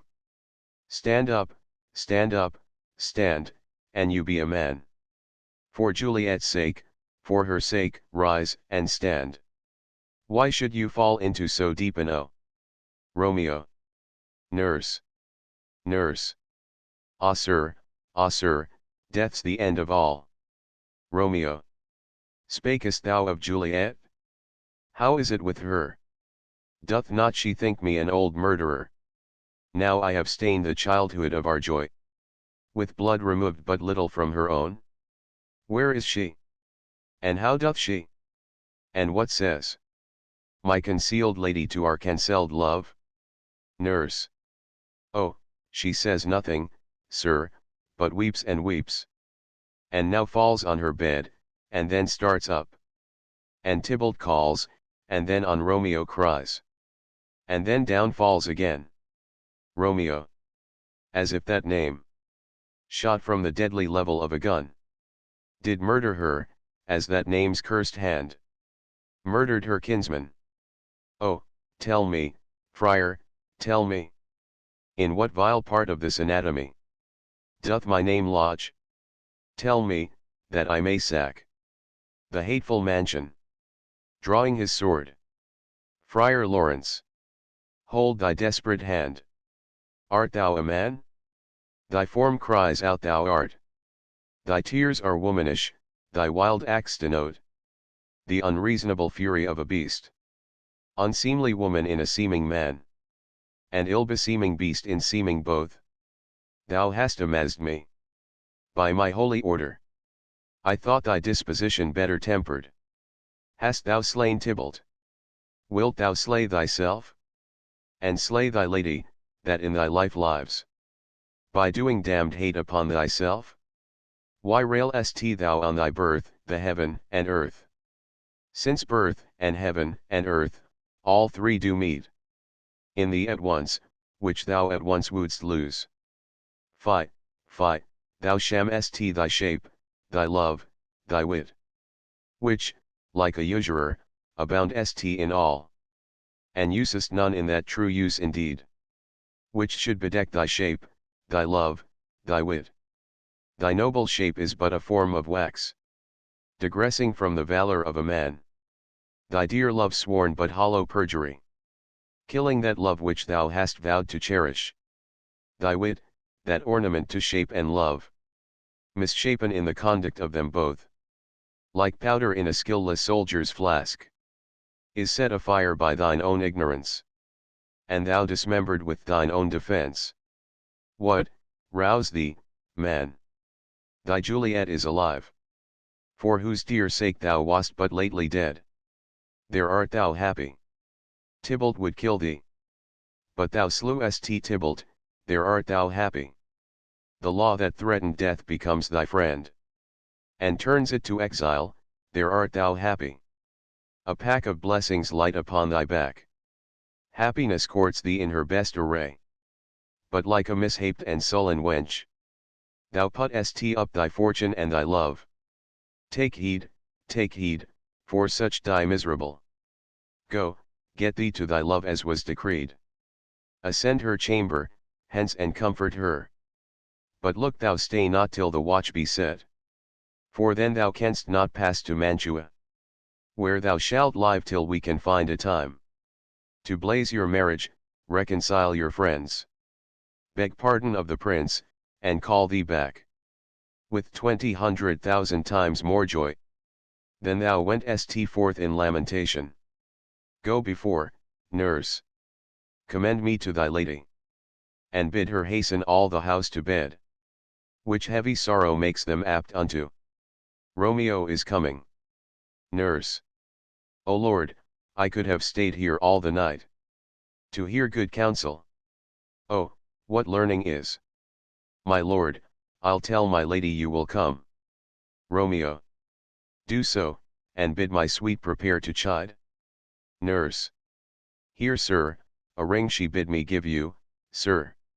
Hie you, make haste, for it grows very late. Exit. Romeo.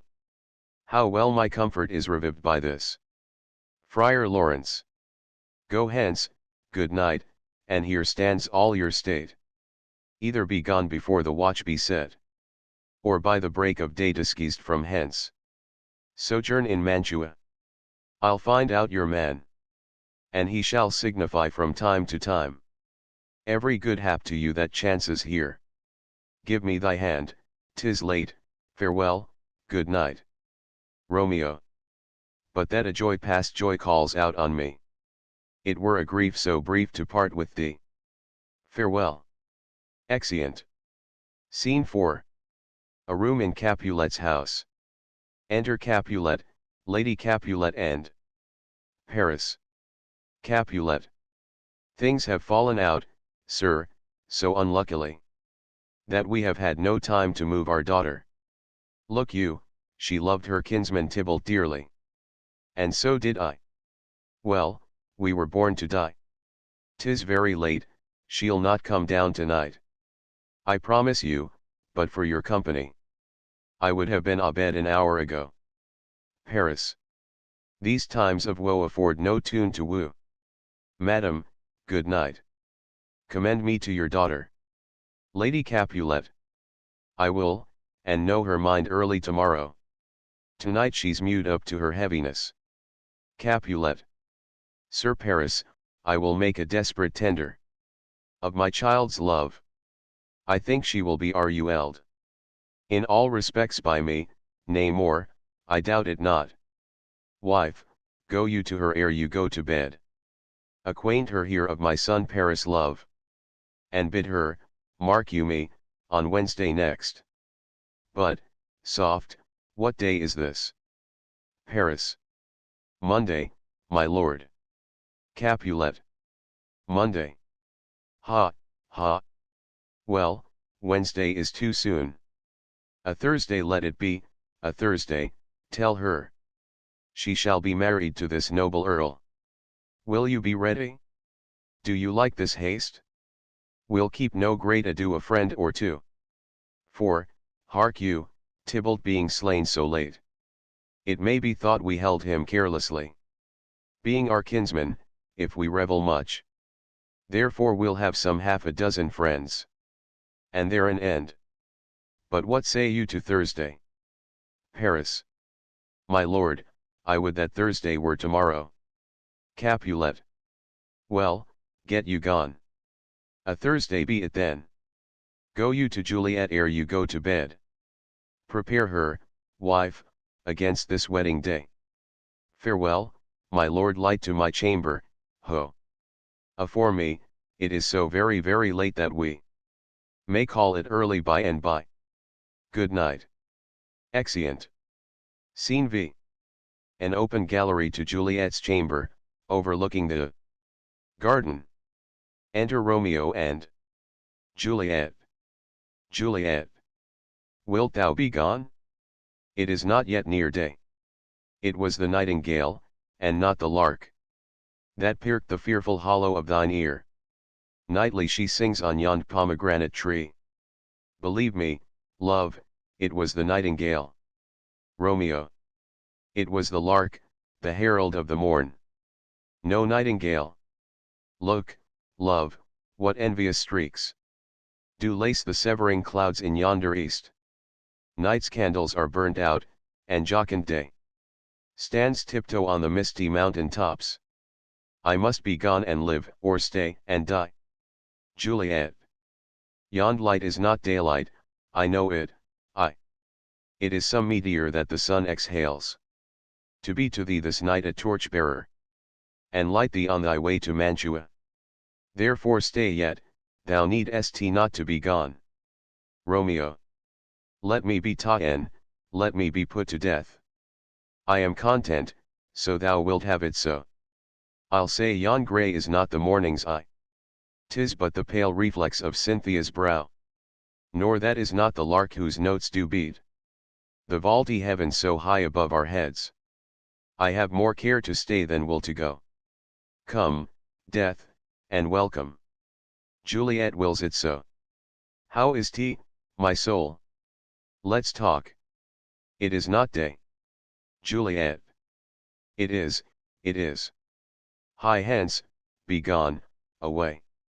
It is the lark that sings so out of tune, straining harsh discords and unpleasing sharps. Some say the lark makes sweet division.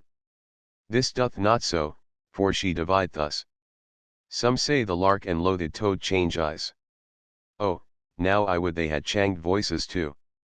Since arm from arm that voice doth us affray. Hunting thee hence with hunts up to the day. Oh now be gone, more light and light it grows. Romeo. More light and light, more dark and dark our woes. Enter nurse. Nurse. Madam. Juliet. Nurse. Nurse.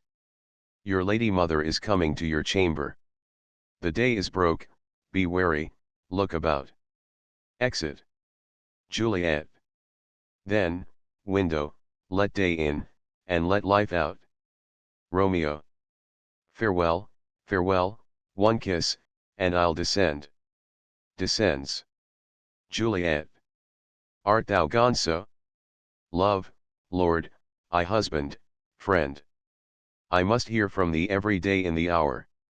For in a minute there are many days. Oh, by this count I shall be much in years. ere I again behold my Romeo. Romeo. Farewell. I will omit no opportunity that may convey my greetings, love, to thee. Juliet. O thinkest thou we shall ever meet again? Romeo. I doubt it not, and all these woes shall serve for sweet discourses in our time to come. Juliet. O God! I have an ill-divining soul. Methinks I see thee, now thou art so low, as one dead in the bottom of a tomb. Either my eyesight fails, or thou look'st pale. Romeo. And trust me, love, in my eye so do you. Dry sorrow drinks our blood. Adieu, adieu. Exit below. Juliet. O Fortune, Fortune! All men call thee fickle. If thou art fickle, what dost thou with him that is renowned for faith? Be fickle, Fortune. For then, I hope thou wilt not keep him long, but send him back. Lady Capulet. Within. Ho, daughter, are you up? Juliet. Who is 't that calls? Is it my lady mother? Is she not down so late, or up so early? What unaccustomed cause procures her hither? Enter Lady Capulet. Lady Capulet. Why, how now, Juliet? Juliet. Madam, I am not well. Lady Capulet. Evermore weeping for your cousin's death? What, wilt thou wash him from his grave with tears? And if thou couldst not make him live. Therefore have done, some grief shows much of love. But much of grief shows still some want of wit. Juliet.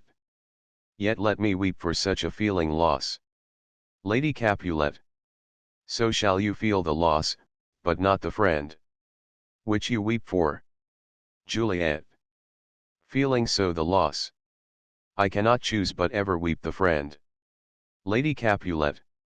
Well, girl, thou weepest not so much for his death, as that the villain lives which slaughtered him. Juliet. What villain, madam? Lady Capulet. That same villain Romeo. Juliet. Villain, and he be many miles asunder. God pardon him. I do, with all my heart. And yet no man like he doth grieve my heart. Lady Capulet. That is because the traitor murderer lives? Juliet. I, madam, from the reach of these my hands, would none but I might venge my cousin's death. Lady Capulet. We will have vengeance for it, fear thou not. Then weep no more. I'll send to one in Mantua, where that same banished runagate doth live.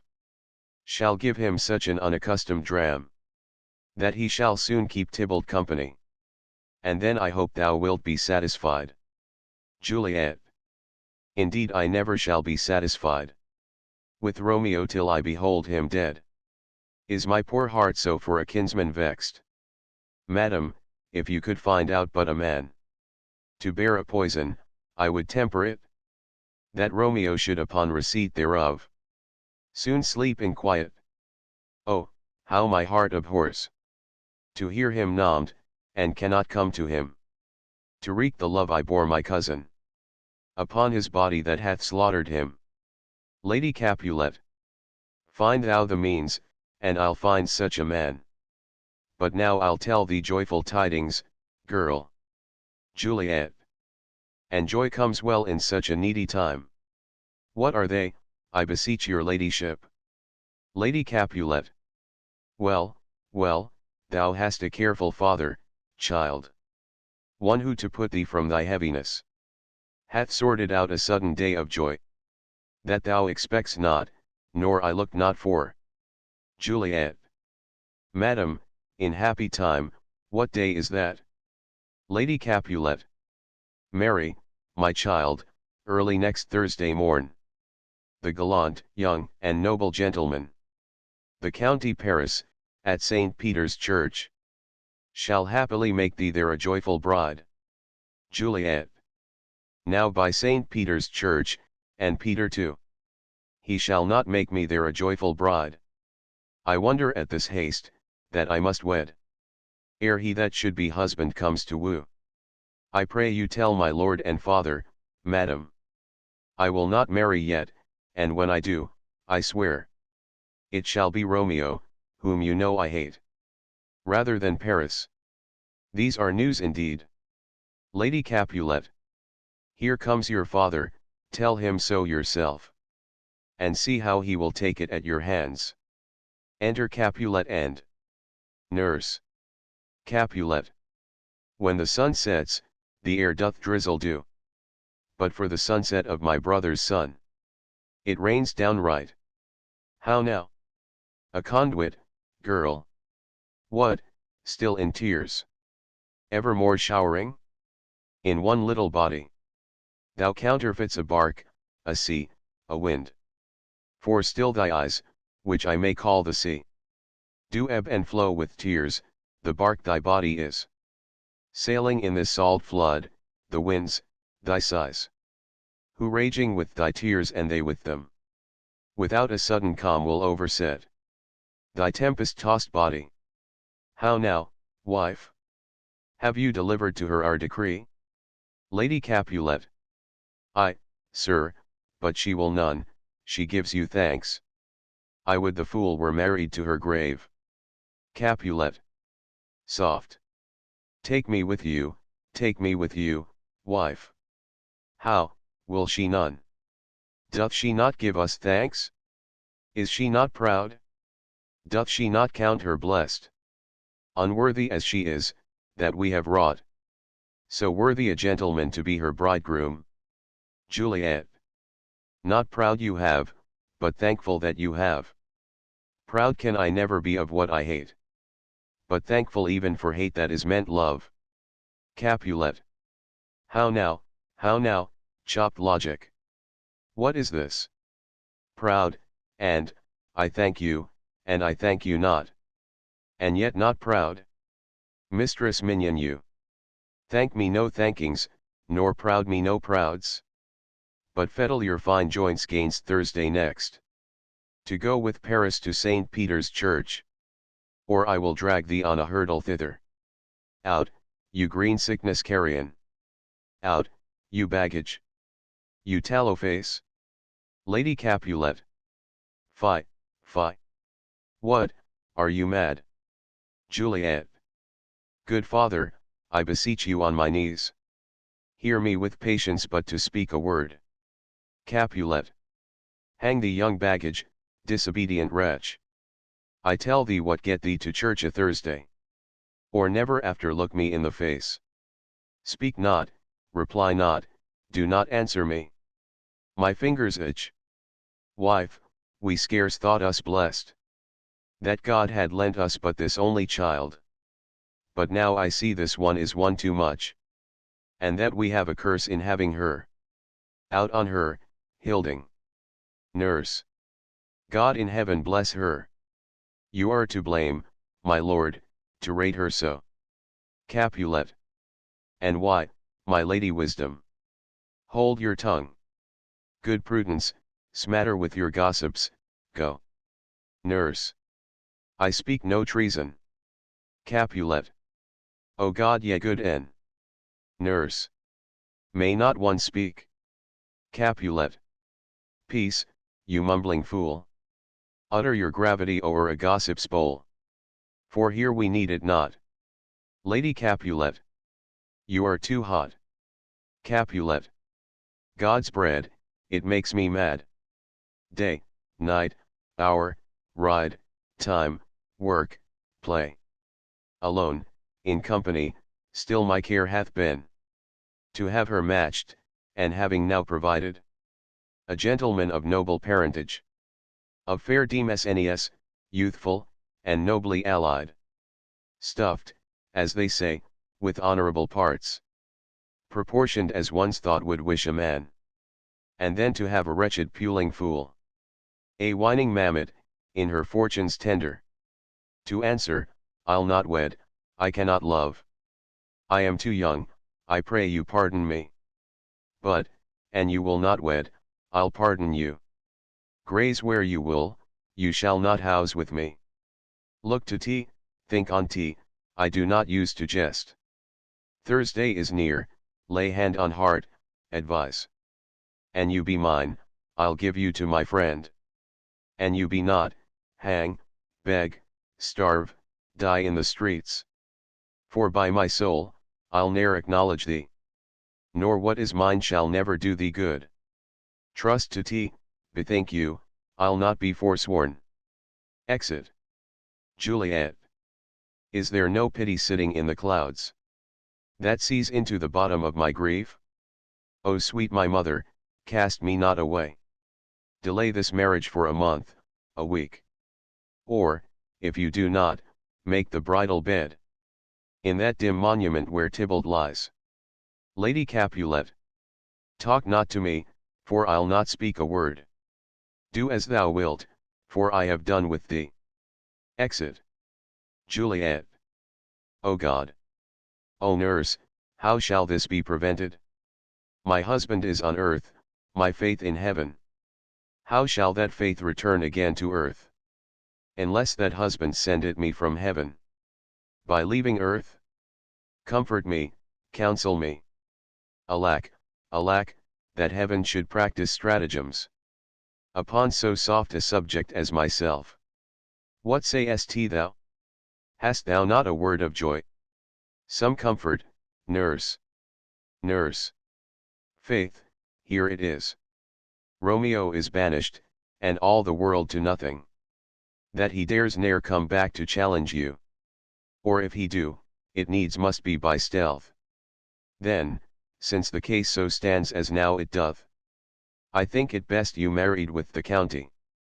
Oh, he's a lovely gentleman. Romeo's a dishclout to him. An eagle, madam, hath not so green, so quick, so fair an eye, as Paris hath. Beshrew my very heart! I think you are happy in this second match.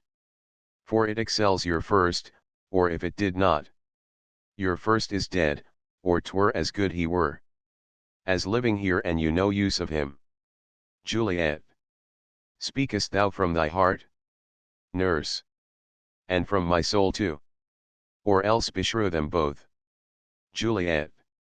Amen. Nurse. What? Juliet.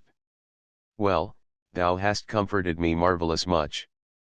Go in, and tell my lady I am gone, having displeased my father, to Lawrence' cell, to make confession and to be absolved.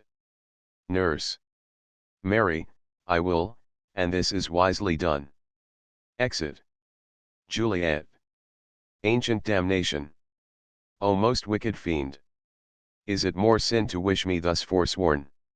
Or to dispraise my lord with that same tongue, which she hath praised him with above compare, so many thousand times?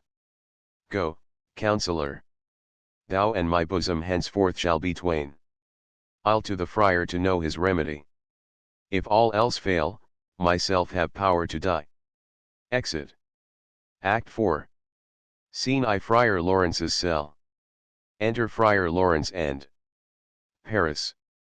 Friar Lawrence. On Thursday, sir. The time is very short. Paris. My father Capulet will have it so.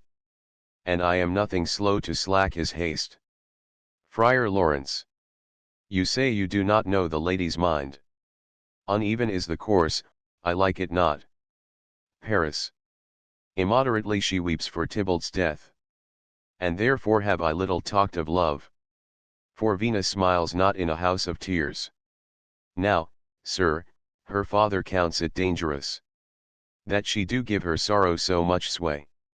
And in his wisdom, hastes our marriage, to stop the inundation of her tears, which, too much minded by herself alone, may be put from her by society.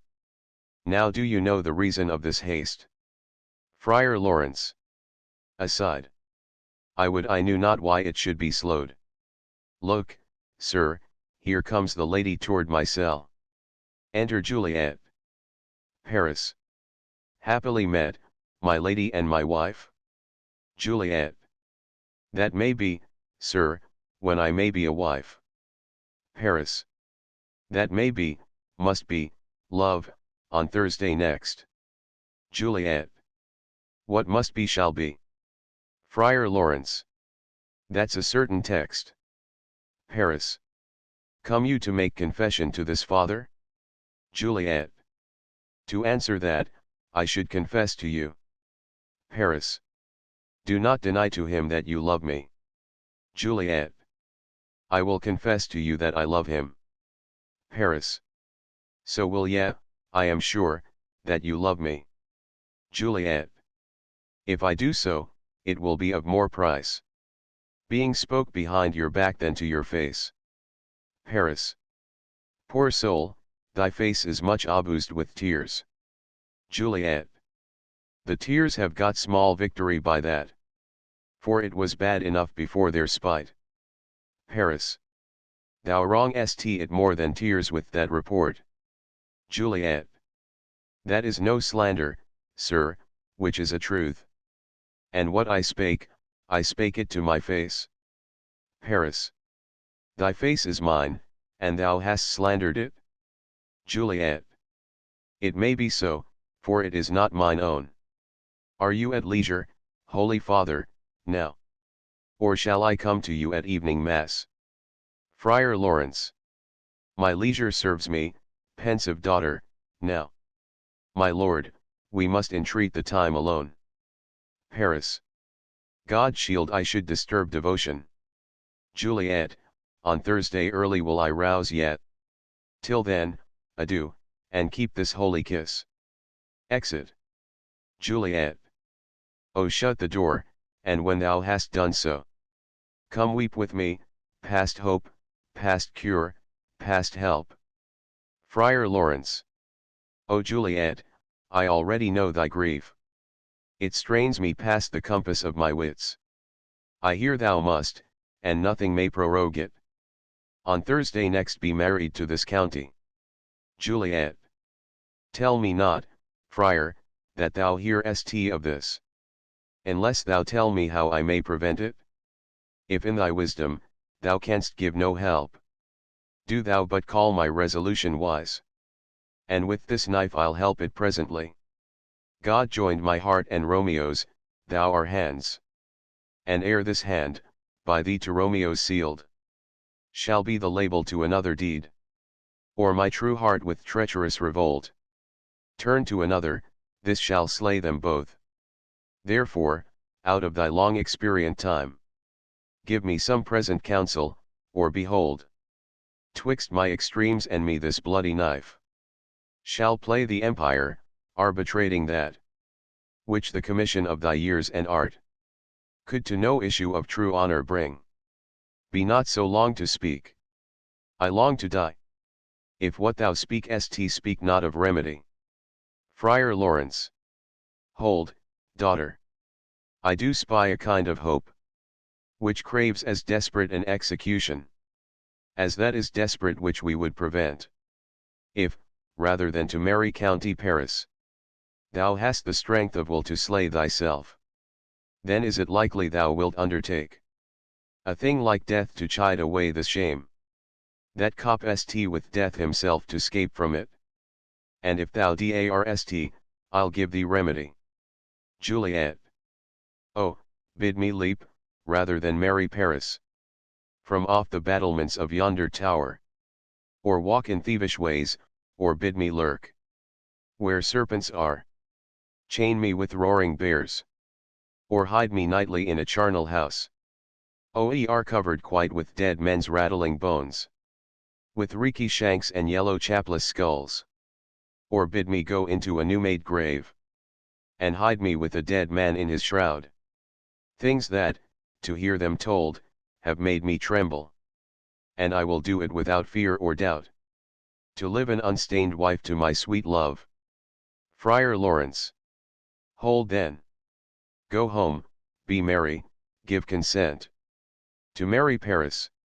Wednesday is tomorrow. Tomorrow night look that thou lie alone. Let not thy nurse lie with thee in thy chamber. Take thou this vial, being then in bed, and this distilled liquor drink thou off. When presently through all thy veins shall run a cold and drowsy humor, for no pulse shall keep his native progress, but surcease. No warmth, no breath shall testify thou livest. The roses in thy lips and cheeks shall fade to polly ashes, thy eyes' windows fall, like death when he shuts up the day of life. Each part deprived of supple government shall stiff and stark and cold appear like death. And in this borrowed likeness of shrunk death, thou shalt continue 42 hours, and then awake as from a pleasant sleep. Now when the bridegroom in the morning comes to rouse thee from thy bed, there art thou dead. Then as the manner of our country is, in thy best robes, uncovered, on the bier, thou shalt be borne to that same ancient vault, where all the kindred of the Capulets lie. In the meantime, against thou shalt awake. Shall Romeo by my letters know our drift? And hither shall he come, and he and I will watch thy waking, and that very night shall Romeo bear thee hence to Mantua. And this shall free thee from this present shame. If no inconstant toy nor womanish fear abate thy valor in the acting it. Juliet. Give me, give me. Oh, tell not me of fear. Friar Lawrence. Hold, get you gone, be strong and prosperous. In this resolve, I'll send a friar with speed to Mantua, with my letters to thy lord. Juliet. Love give me strength, and strength shall help afford. Farewell, dear father. Exeunt. Scene 2. Hall in Capulet's house. Enter Capulet, Lady Capulet, nurse, and servants. Capulet. So many guests invite as here are writ. Exit first servant. Sirrah, go hire me 20 cunning cooks. Second servant. You shall have none ill, sir, for I'll try if they can lick their fingers. Capulet. How canst thou try them so? Second servant. Marry, sir, 'tis an ill cook that cannot lick his own fingers. Therefore he that cannot lick his fingers goes not with me. Capulet. Go, begone. Exit second servant. We shall be much unfurnished for this time. What, is my daughter gone to Friar Lawrence? Nurse. Ay, forsooth. Capulet. Well, he may chance to do some good on her. A peevish self-willed harlotry it is. Enter Juliet. Nurse. See where she comes from shrift with merry look. Capulet. How now, my headstrong? Where have you been gadding? Juliet. Where I have learnt me to repent the sin of disobedient opposition to you and your behests, and am enjoined by holy Lawrence to fall prostrate here, to beg your pardon. Pardon, I beseech you. Henceforward I am ever rulled by you. Capulet. Send for the county, go tell him of this. I'll have this knot knit up tomorrow morning. Juliet. I met the youthful lord at Lawrence cell, and gave him what becomed love I might, not stepping o'er the bounds of modesty. Capulet. Why, I am glad on't. This is well. Stand up. This is as 't should be. Let me see the county. I, Mary. Go, I say, and fetch him hither. Now afore God, this reverend holy friar, all our whole city is much bound to him. Juliet. Nurse, will you go with me into my closet, to help me sort such needful ornaments as you think fit to furnish me tomorrow? Lady Capulet. No, not till Thursday. There is time enough. Capulet. Go, nurse, go with her. We'll to church tomorrow. Exeunt Juliet and Nurse.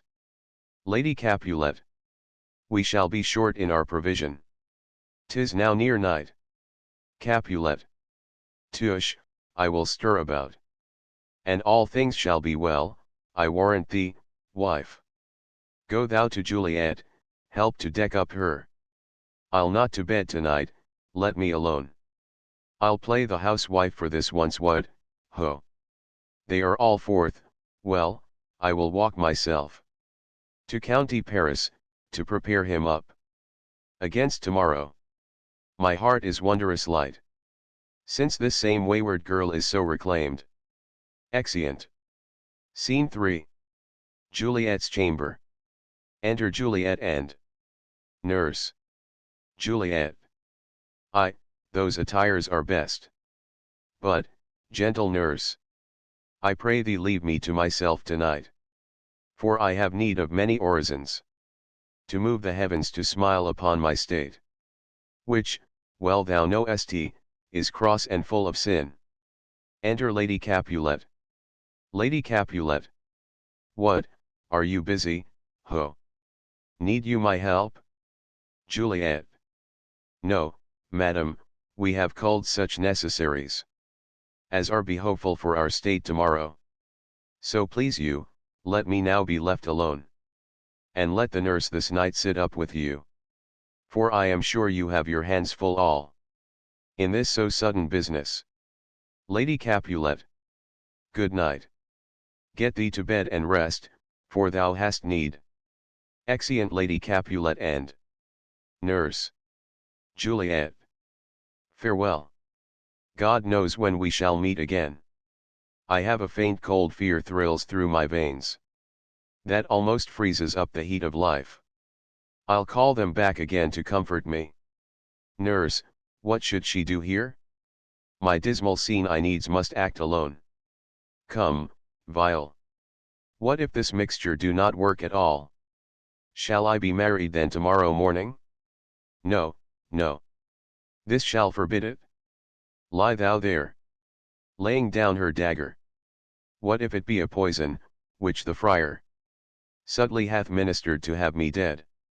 Lest in this marriage he should be disinured, because he married me before to Romeo? I fear it is. And yet methinks it should not. For he hath still been tried a holy man. How if, when I am laid into the tomb, I wake before the time that Romeo come to redeem me? There's a fearful point.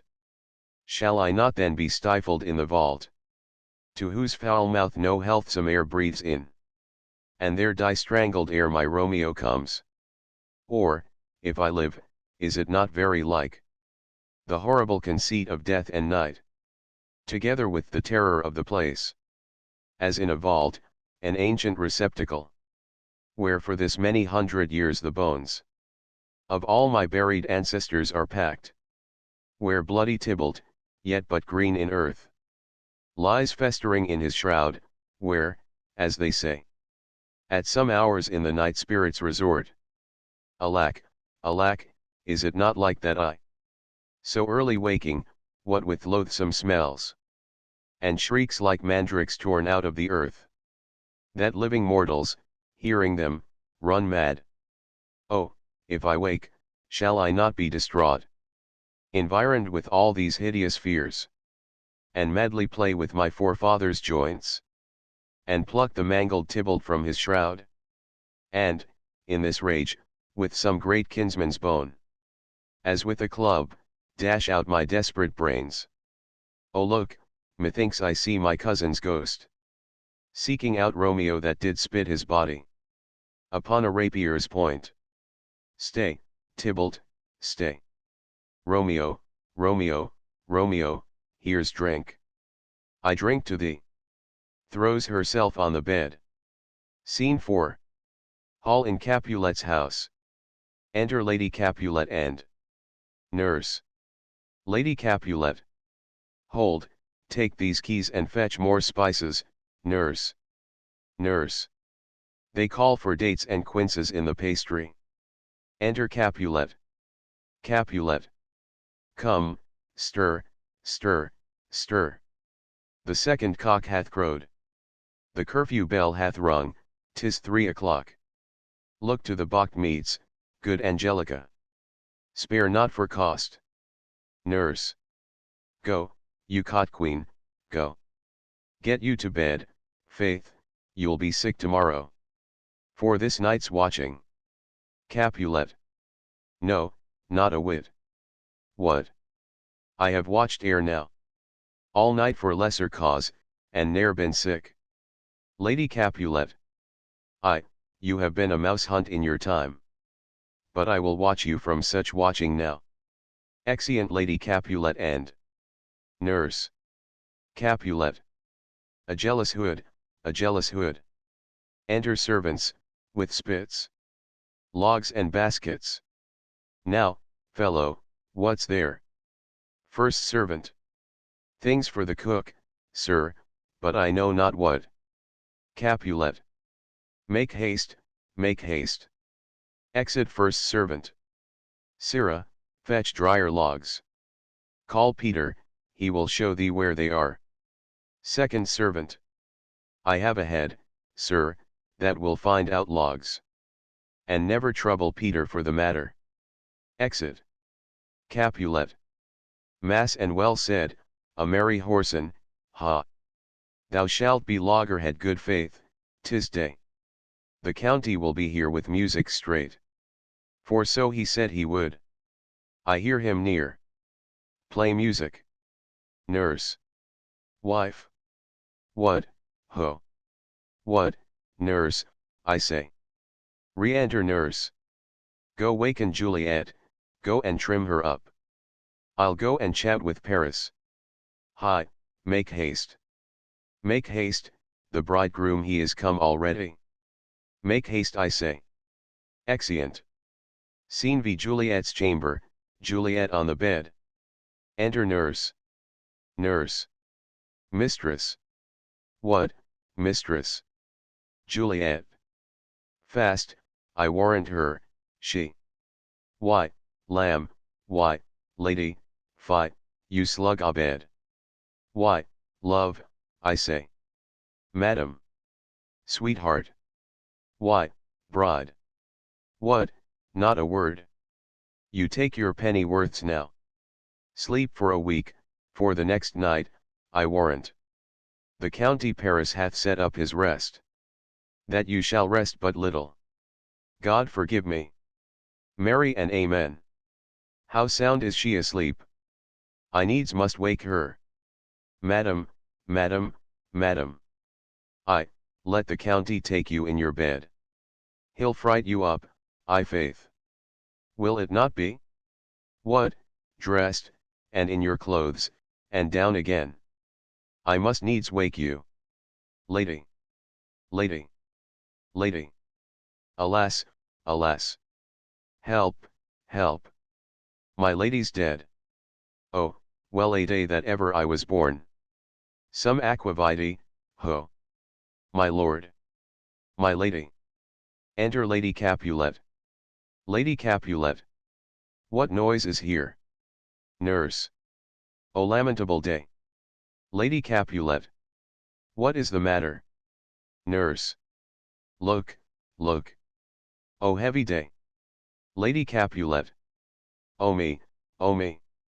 My child, my only life. Revive, look up, or I will die with thee. Help, help. Call help.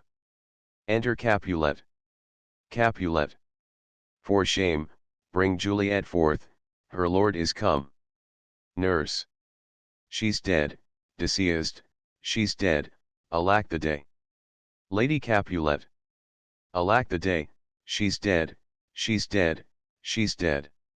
Capulet. Ha! Let me see her. Out alas! She's cold. Her blood is settled and her joints are stiff. Life and these lips have long been separated. Death lies on her like an untimely frost. Upon the sweetest flower of all the field. Nurse. O lamentable day. Lady Capulet. O woeful time. Capulet. Death, that hath ta'en her hence to make me wail. Ties up my tongue and will not let me speak. Enter Friar Lawrence and Paris with musicians. Friar Lawrence. Come, is the bride ready to go to church? Capulet. Ready to go, but never to return. O son, the night before thy wedding day, hath death lain with thy bride. There she lies. Flower as she was, deflowered by him. Death is my son-in-law, death is my heir. My daughter he hath wedded. I will die. And leave him all, life, living, all is death's. Paris. Have I thought long to see this morning's face? And doth it give me such a sight as this? Lady Capulet. Accursed, unhappy, wretched, hateful day. Most miserable hour that time saw. In lasting labor of his pilgrimage. But one poor and loving child. But one thing to rejoice and solace in. And cruel death hath catched it from my sight. Nurse. O woe! O woeful, woeful, woeful day! Most lamentable day, most woeful day! That ever, I did yet behold. O day, O day, O day, O hateful day! Never was seen so black a day as this. O woeful day, O woeful day! Paris. Beguiled, divorced, wronged, spiked, slain. Most detestable death, by thee beguiled. By cruel thee quite overthrown. O love! O life! Not life, but love in death. Capulet.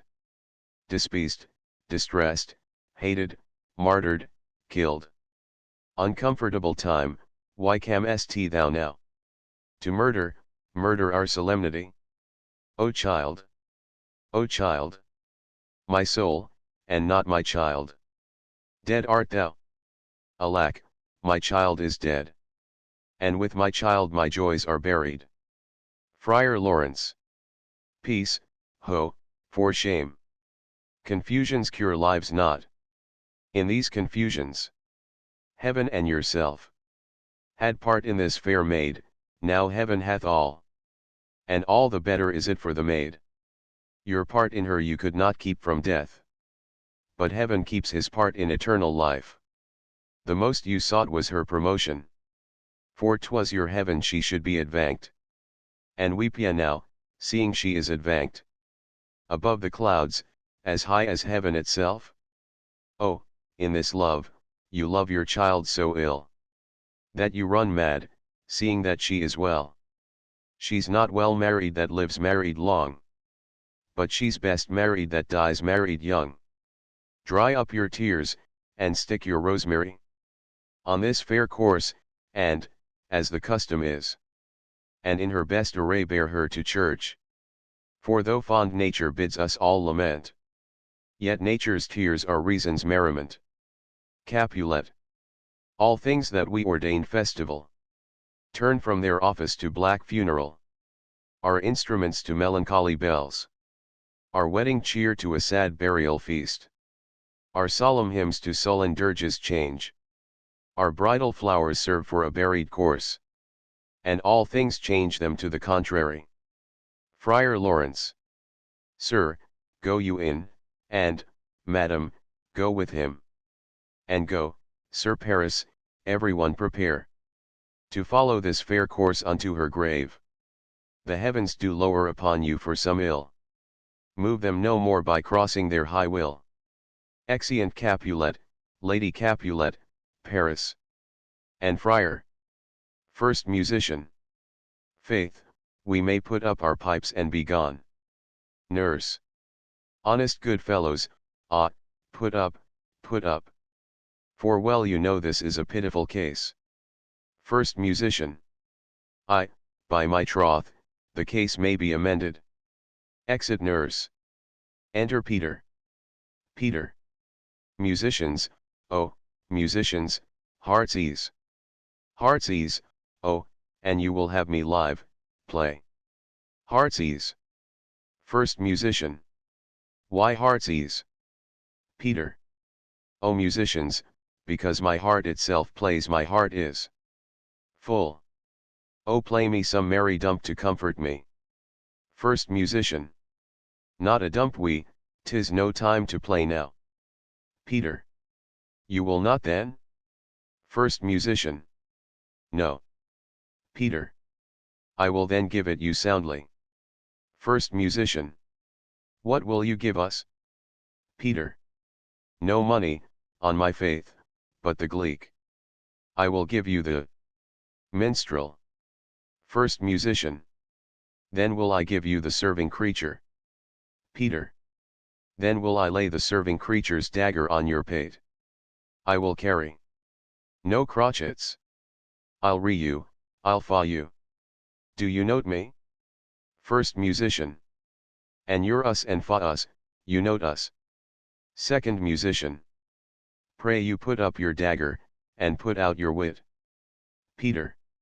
Then have at you with my wit. I will dry beat you with an iron wit, and put up my iron dagger. Answer me like men. When griping griefs the heart doth wound, and doleful dumps the mind oppress. Then music with her silver sound. Why silver sound? Why music with her silver sound? What say you, Simon Catling? First musician. Marry, sir, because silver hath a sweet sound. Peter. Prats. What say you, Hugh Rebeck? Second musician. I say silver sound because musicians sound for silver. Peter. Prats too. What say you, James Soundpost? Third musician. Faith, I know not what to say. Peter. Oh, I cry you mercy, you are the singer. I will say for you. It is music. With her silver sound because musicians have no gold for sounding. Then music with her silver sound. With speedy help doth lend redress. Exit. First musician. What a pestilent knave is this same. Second musician. Hang him, Jack. Come, we'll in here, tarry for the mourners, and stay. Dinner. Exeunt.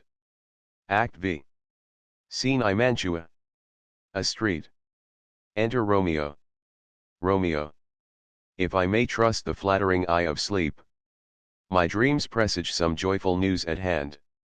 My bosom's lord sits lightly in his throne, and all this day an unaccustomed spirit lifts me above the ground with cheerful thoughts. I dreamt my lady came and found me dead.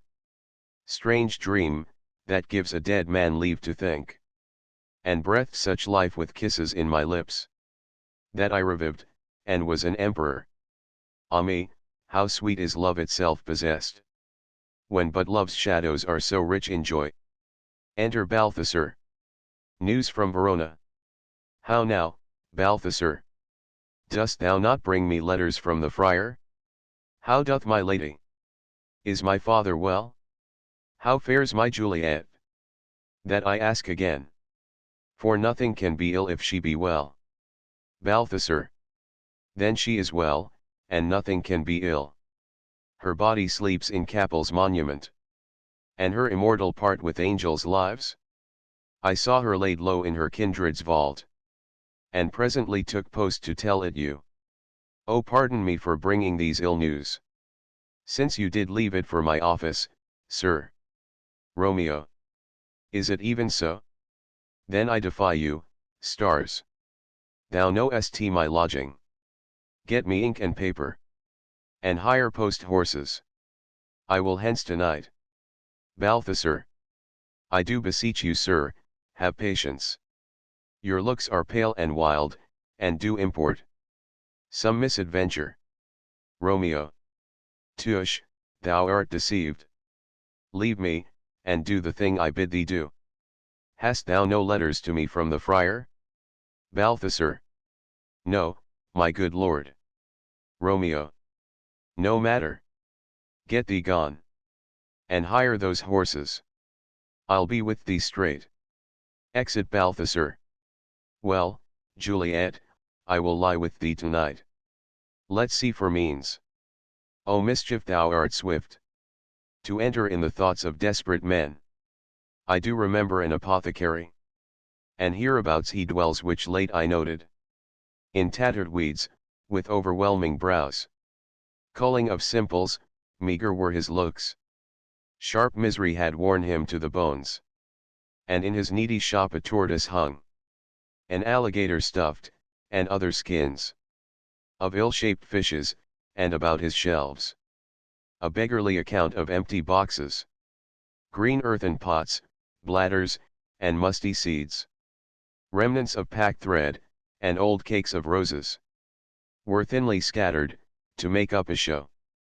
Noting this penury, to myself I said, and if a man did need a poison now, whose sale is present death in Mantua, here lives a caitiff wretch would sell it him. Oh, this same thought did but forerun my need. And this same needy man must sell it me. As I remember, this should be the house. Being holiday, the beggar's shop is shut. What, ho! Apothecary. Enter apothecary. Apothecary. Who calls so loud? Romeo. Come hither, man. I see that thou art poor. Hold, there is 40 ducats. Let me have a dram of poison, such soon speeding gear, as will disperse itself through all the veins, that the life-weary taker may fall dead, and that the trunk may be discharged of breath, as violently as hasty powder furred doth hurry from the fatal cannon's womb. Apothecary. Such mortal drugs I have, but Mantua's law is death to any he that utters them. Romeo. Art thou so bare and full of wretchedness, and fearest to die? Famine is in thy cheeks. Need and oppression starveth in thine eyes. Contempt and beggary hangs upon thy back. The world is not thy friend, nor the world's law. The world affords no law to make thee rich. Then be not poor, but break it and take this. Apothecary. My poverty, but not my will consents. Romeo. I pay thy poverty, and not thy will. Apothecary. Put this in any liquid thing you will, and drink it off, and, if you had the strength of 20 men, it would dispatch you straight. Romeo. There is thy gold, worse poison to men's souls, doing more murder in this loathsome world, than these poor compounds that thou mayst not sell. I sell thee poison, thou hast sold me none. Farewell, buy food, and get thyself in flesh. Come, cordial and not poison, go with me to Juliet's grave, for there must I use thee. Exeunt. Scene 2. Friar Lawrence's cell. Enter Friar John. Friar John. Holy Franciscan Friar. Brother, ho. Enter Friar Lawrence. Friar Lawrence. This same should be the voice of Friar John. Welcome from Mantua. What says Romeo? Or, if his mind be writ, give me his letter. Friar John. Going to find a barefoot brother out, one of our order, to associate me here in this city visiting the sick. And finding him, the searchers of the town, suspecting that we both were in a house where the infectious pestilence did reign, sealed up the doors, and would not let us forth, so that my speed to Mantua there was stayed. Friar Lawrence. Who bare my letter then to Romeo? Friar John. I could not send it, here it is again, nor get a messenger to bring it thee, so fearful were they of infection. Friar Lawrence. Unhappy fortune! By my brotherhood, the letter was not nice, but full of charge, of dear import, and the neglecting it may do much danger. Friar John, go hence. Get me an iron crow and bring it straight unto my cell. Friar John. Brother, I'll go and bring it thee. Exit. Friar Lawrence. Now must I to the monument alone. Within this 3 hours will fair Juliet wake. She will beshrew me much that Romeo hath had no notice of these accidents. But I will write again to Mantua, and keep her at my cell till Romeo come. Poor living corse, clost in a dead man's tomb. Exit. Scene 3. A churchyard, in it a monument belonging to the Capulets. Enter Paris, and his page bearing flowers and a torch. Paris. Give me thy torch, boy. Hence and stand aloof. Yet put it out, for I would not be seen. Under yond yew tree lay thee all along, holding thy ear close to the hollow ground. So shall no foot upon the churchyard tread, being loose, unfirm, with digging up of graves. But thou shalt hear it. Whistle then to me, as signal that thou hearest something approach. Give me those flowers. Do as I bid thee, go. Page. Aside. I am almost afraid to stand alone here in the churchyard, yet I will adventure. Retires. Paris. Sweet flower, with flowers thy bridal bed I strew. O woe, thy canopy is dust and stones, which with sweet water nightly I will do. Or wanting that, with tears distilled by moans, the obsequies that I for thee will keep, nightly shall be to strew thy grave and weep. The page whistles. The boy gives warning something doth approach. What cursed foot wanders this way tonight, to cross my obsequies and true love's right? What, with a torch? Muffle me, night, awhile. Retires. Enter Romeo and Balthasar with a torch, mattock, and see. Romeo. Give me that mattock and the wrenching iron. Hold, take this letter, early in the morning. See thou deliver it to my lord and father. Give me the light, upon thy life I charge thee. Whate'er thou hearest or seest, stand all aloof, and do not interrupt me in my course. Why I descend into this bed of death, is partly to behold my lady's face, but chiefly to take thence from her dead finger a precious ring, a ring that I must use in dear employment. Therefore hence, be gone.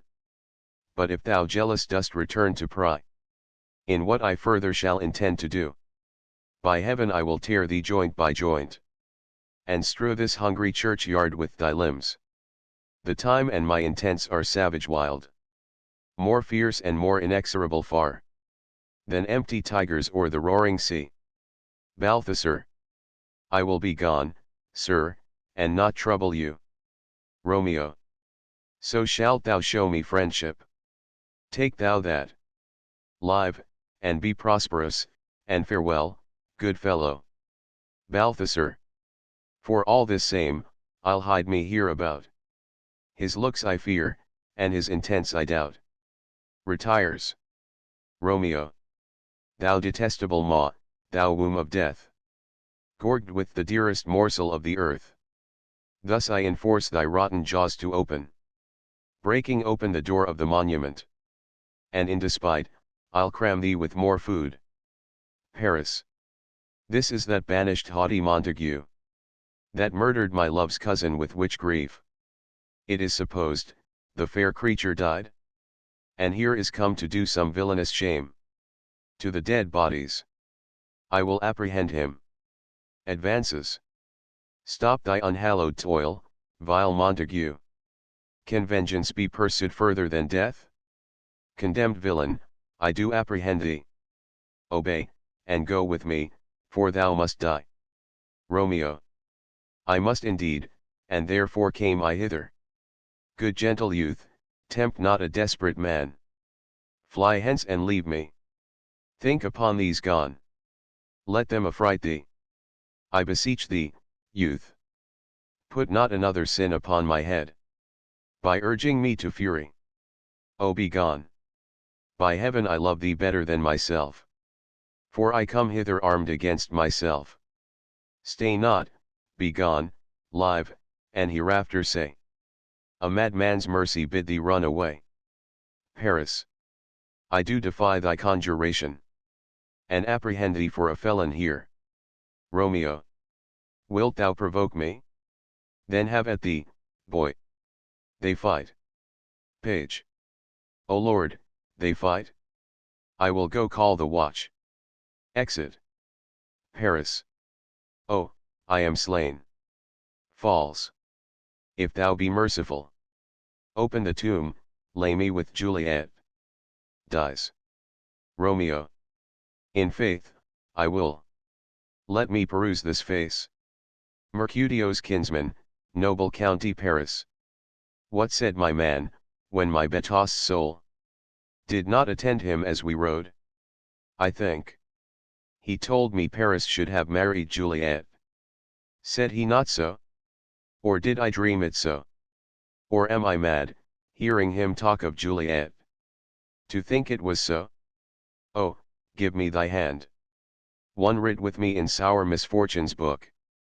I'll bury thee in a triumphant grave. A grave? Oh no, a lantern, slot-red youth. For here lies Juliet, and her beauty makes this vault a feasting presence full of light. Death, lie thou there, by a dead man interred, laying Paris in the monument. How oft when men are at the point of death, have they been merry, which their keepers call a lightning before death. Oh, how may I call this a lightning? O my love, my wife! Death that hath sucked the honey of thy breath, hath had no power yet upon thy beauty. Thou art not conquered. Beauty's ensign yet is crimson in thy lips and in thy cheeks. And death's pale flag is not advanced there. Tybalt, liest thou there in thy bloody sheet? Oh, what more favor can I do to thee, than with that hand that cut thy youth in twain, to sunder his that was thine enemy? Forgive me, cousin. Ah, dear Juliet! Why art thou yet so fair? Shall I believe that unsubstantial death is amorous, and that the lean abhorred monster keeps thee here in dark to be his paramour? For fear of that I still will stay with thee, and never from this palace of dim night depart again. Here, here will I remain, with worms that are thy chambermaids. Oh, here will I set up my everlasting rest, and shake the yoke of inauspicious stars from this world-wearied flesh. Eyes, look your last. Arms, take your last embrace. And, lips, O you, the doors of breath, seal with a righteous kiss a dateless bargain to engrossing death. Come, bitter conduct, come, unsavoury guide. Thou desperate pilot, now at once run on the dashing rocks thy seasick weary bark. Here's to my love. Drinks. O true apothecary! Thy drugs are quick. Thus with a kiss I die. Dies. Enter, at the other end of the churchyard, Friar Lawrence, with a lantern, crow, and spade. Friar Lawrence. Saint Francis be my speed. How oft tonight have my old feet stumbled at graves? Who's there? Who is it that consorts, so late, the dead? Balthasar. Here's one, a friend, and one that knows you well. Friar Lawrence. Bliss be upon you. Tell me, good my friend, what torch is yon that vainly lends his light to grubs and eyeless skulls? As I discern, it burneth in the Capel's monument. Balthasar. It doth so, holy sir, and there's my master, one that you love. Friar Lawrence. Who is it? Balthasar. Romeo. Friar Lawrence. How long hath he been there? Balthasar. Full half an hour. Friar Lawrence. Go with me to the vault. Balthasar. I dare not, sir. My master knows not but I am gone hence, and fearfully did menace me with death, if I did stay to look on his intents. Friar Lawrence. Stay then, I'll go alone. Fear comes upon me. Oh, much I fear some ill unlucky thing. Balthasar. As I did sleep under this yew tree here, I dreamt my master and another fought, and that my master slew him. Friar Lawrence. Romeo. Advances. Alack, alack, what blood is this which stains the stony entrance of this sepulchre? What mean these masterless and gory swords? To lie discolored by this place of peace? Enters the monument. Romeo. Oh, pale. Who else? What, Paris too? And steeped in blood. Ah, what an unkind hour! Is guilty of this lamentable chance? The lady stirs. Juliet wakes and stirs. Juliet. O comfortable friar, where is my lord? I do remember well where I should be. And there I am. Where is my Romeo? Noise within. Friar Lawrence. I hear some noise. Lady, come from that nest of death, contagion, and unnatural sleep. A greater power than we can contradict hath thwarted our intents. Come, come away. Thy husband in thy bosom there lies dead. And Paris too. Come, I'll dispose of thee among a sisterhood of holy nuns. Stay not to question, for the watch is coming. Come, go, good Juliet. I dare no longer stay. Juliet. Go, get thee hence, for I will not away. Exit Friar Lawrence. What's here? A cup clost in my true love's hand? Poison, I see, hath been his timeless end. O churl! Drink all, and left no friendly drop. To help me after? I will kiss thy lips. Haply some poison yet doth hang on them. To make me die with a restorative. Kisses him. Thy lips are warm. First watch. Within. Lead, boy. Which way? Juliet. Yeah, noise. Then I'll be brief. O happy dagger! Snatching Romeo's dagger. This is thy sheath. Stabs herself there rest, and let me die. Falls on Romeo's body and dies. Enter watch with the page of Paris.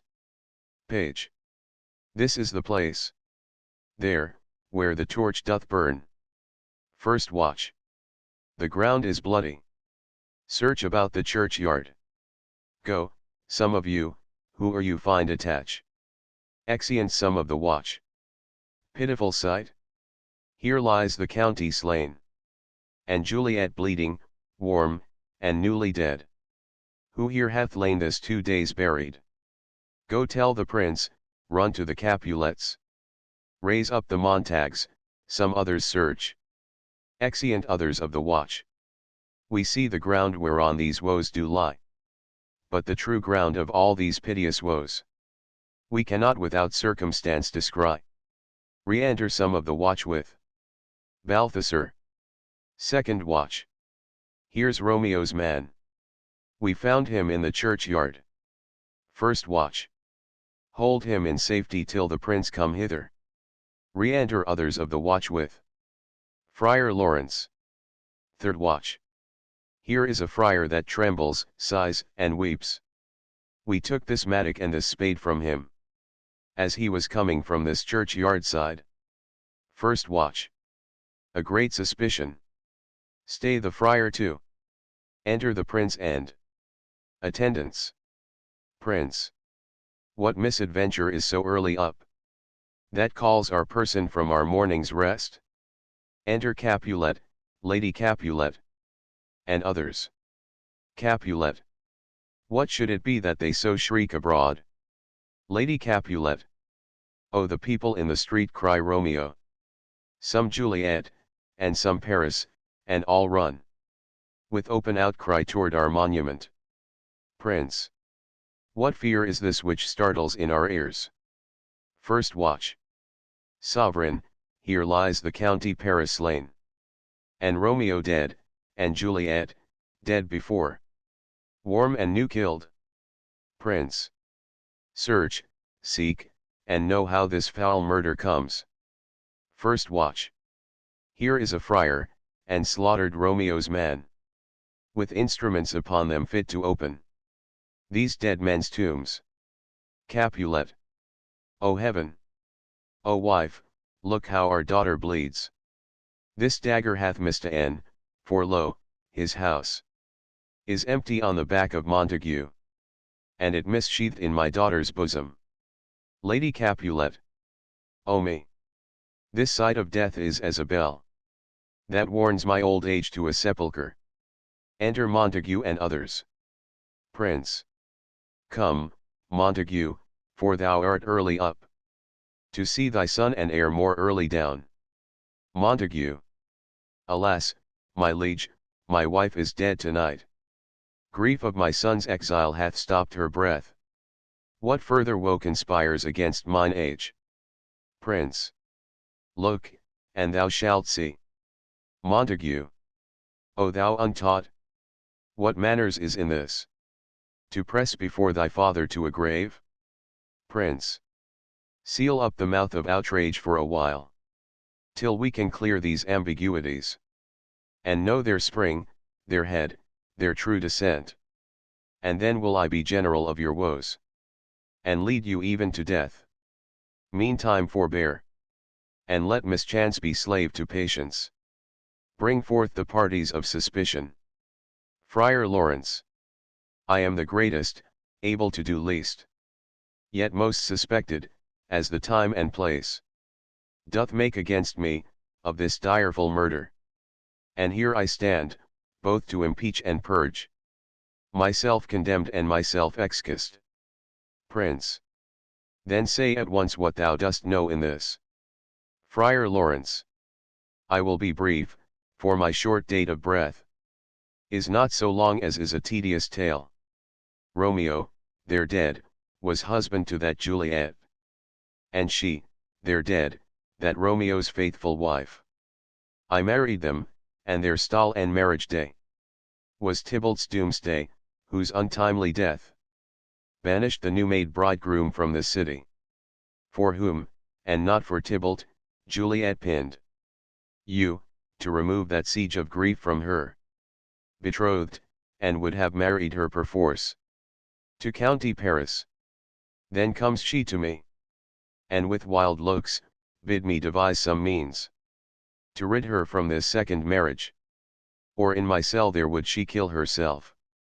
Then gave I her, so tutored by my art, a sleeping potion, which so took effect as I intended, for it wrought on her the form of death. Meantime I writ to Romeo, that he should hither come as this dire night, to help to take her from her borrowed grave, being the time the potion's force should cease. But he which bore my letter, Friar John, was stayed by accident, and yesternight returned my letter back. Then all alone, at the prefixed hour of her waking, came I to take her from her kindred's vault, meaning to keep her closely at my cell, till I conveniently could send to Romeo.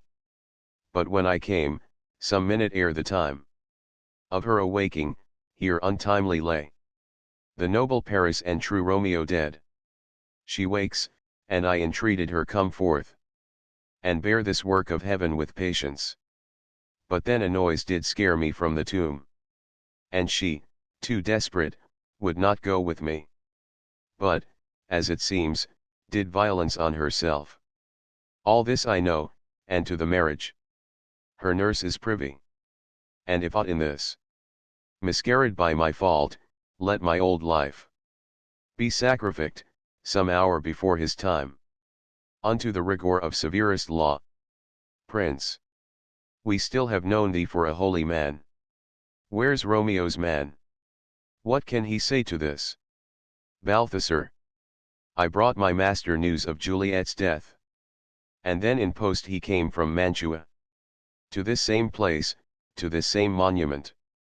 This letter he early bid me give his father, and threatened me with death, going in the vault, if I departed not, and left him there. Prince. Give me the letter, I will look on it. Where is the county's page that riced the watch? Sirrah, what made your master in this place? Page. He came with flowers to strew his lady's grave, and bid me stand aloof, and so I did. Anon comes one with light to ope the tomb, and by my master drew on him, and then I ran away to call the watch. Prince. This letter doth make good the friar's words. Their course of love, the tidings of her death. And here he writes that he did buy a poison of a poor apothecary, and therewithal came to this vault to die, and lie with Juliet. Where be these enemies? Capulet, Montague. See what a scourge is laid upon your hate. That heaven finds means to kill your joys with love. And I, for winking at your discords too, have lost a brace of kinsmen. All are punished. Capulet. O brother Montague, give me thy hand. This is my daughter's jointure, for no more can I demand. Montague. But I can give thee more. For I will raise her statue in pure gold. That whiles Verona by that name is known, there shall no figure at such rate be set as that of true and faithful Juliet. Capulet. As rich shall Romeo's by his ladies lie. Poor sacrifices of our enmity. Prince. A glooming peace this morning with it brings. The sun for sorrow will not show his head. Go hence, to have more talk of these sad things. Some shall be pardoned, and some punished. For never was a story of more woe than this of Juliet and her Romeo. Exeunt. End of the Project Gutenberg ebook Romeo and Juliet. Updated editions will replace the previous one. The old editions will be renamed. Creating the works from print editions not protected by U.S. copyright law means that no one owns a United States copyright in these works. So the Foundation, and you, can copy and distribute it in the United States without permission and without paying copyright royalties. Special rules, set forth in the General Terms of Use part of this license, apply to copying and distributing Project Gutenberg trademark electronic works. To protect the Project Gutenberg trademark concept and trademark. Project Gutenberg is a registered trademark and may not be used if you charge for an ebook, except by following the terms of the trademark license, including paying royalties for use of the Project Gutenberg trademark. If you do not charge anything for copies of this ebook, complying with the trademark license is very easy. You may use this ebook for nearly any purpose, such as creation of derivative works, reports, performances, and research. Project Gutenberg ebooks may be modified and printed and given away. You may do practically anything in the United States with ebooks not protected by U.S. copyright law. Redistribution is subject to the trademark license, especially commercial redistribution. Start, full license. The full Project Gutenberg license. Please read this before you distribute or use this work. To protect the Project Gutenberg trademark mission of promoting the free distribution of electronic works, by using or distributing this work, or any other work associated in any way with the phrase Project Gutenberg, you agree to comply with all the terms of the full Project Gutenberg trademark license available with this file or online at www.gutenberg.org/license. Section 1. General Terms of Use and Redistributing Project Gutenberg Trademark. Electronic Works. 1.a. By reading or using any part of this Project Gutenberg trademark electronic work, you indicate that you have read, understand, agree to, and accept all the terms of this license and intellectual property trademark/copyright agreement. If you do not agree to abide by all the terms of this agreement, you must cease using and return or destroy all copies of Project Gutenberg trademark electronic works in your possession. If you paid a fee for obtaining a copy of or access to a Project Gutenberg trademark electronic work and you do not agree to be bound by the terms of this agreement, you may obtain a refund from the person or entity to whom you paid the fee as set forth in paragraph 1.e.8. 1.b. Project Gutenberg is a registered trademark. It may only be used on or associated in any way with an electronic work by people who agree to be bound by the terms of this agreement. There are a few things that you can do with most Project Gutenberg trademark electronic works, even without complying with the full terms of this agreement. See paragraph 1.c below. There are a lot of things you can do with Project Gutenberg trademark electronic works if you follow the terms of this agreement and help preserve free future access to Project Gutenberg trademark electronic works. See paragraph 1.e below. 1.c. The Project Gutenberg Literary Archive Foundation, the Foundation or PGLOF, owns a compilation copyright in the collection of Project Gutenberg trademark electronic works. Nearly all the individual works in the collection are in the public domain in the United States. If an individual work is unprotected by copyright law in the United States and you are located in the United States, we do not claim a right to prevent you from copying, distributing, performing, displaying or creating derivative works based on the work as long as all references to Project Gutenberg are removed. Of course, we hope that you will support the Project Gutenberg trademark mission of promoting free access to electronic works by freely sharing Project Gutenberg trademark works in compliance with the terms of this agreement for keeping the Project Gutenberg trademark name associated with the work.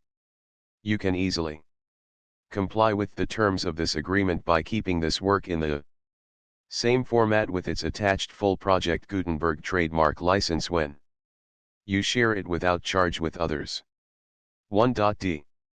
The copyright laws of the place where you are located also govern what you can do with this work. Copyright laws in most countries are in a constant state of change. If you are outside the United States, check the laws of your country in addition to the terms of this agreement before downloading, copying, displaying, performing, distributing or creating derivative works based on this work or any other Project Gutenberg trademark work. The Foundation makes no representations concerning the copyright status of any work in any country other than the United States. 1.e Unless you have removed all references to Project Gutenberg. 1.e.1. The following sentence, with active links to, or other immediate access to, the full Project Gutenberg trademark license must appear prominently whenever any copy of a Project Gutenberg trademark work, any work on which the phrase Project Gutenberg appears, or with which the phrase Project Gutenberg is associated, is accessed, displayed, performed, viewed, copied, or distributed. This ebook is for the use of anyone anywhere in the United States and most other parts of the world at no cost and with almost no restrictions whatsoever.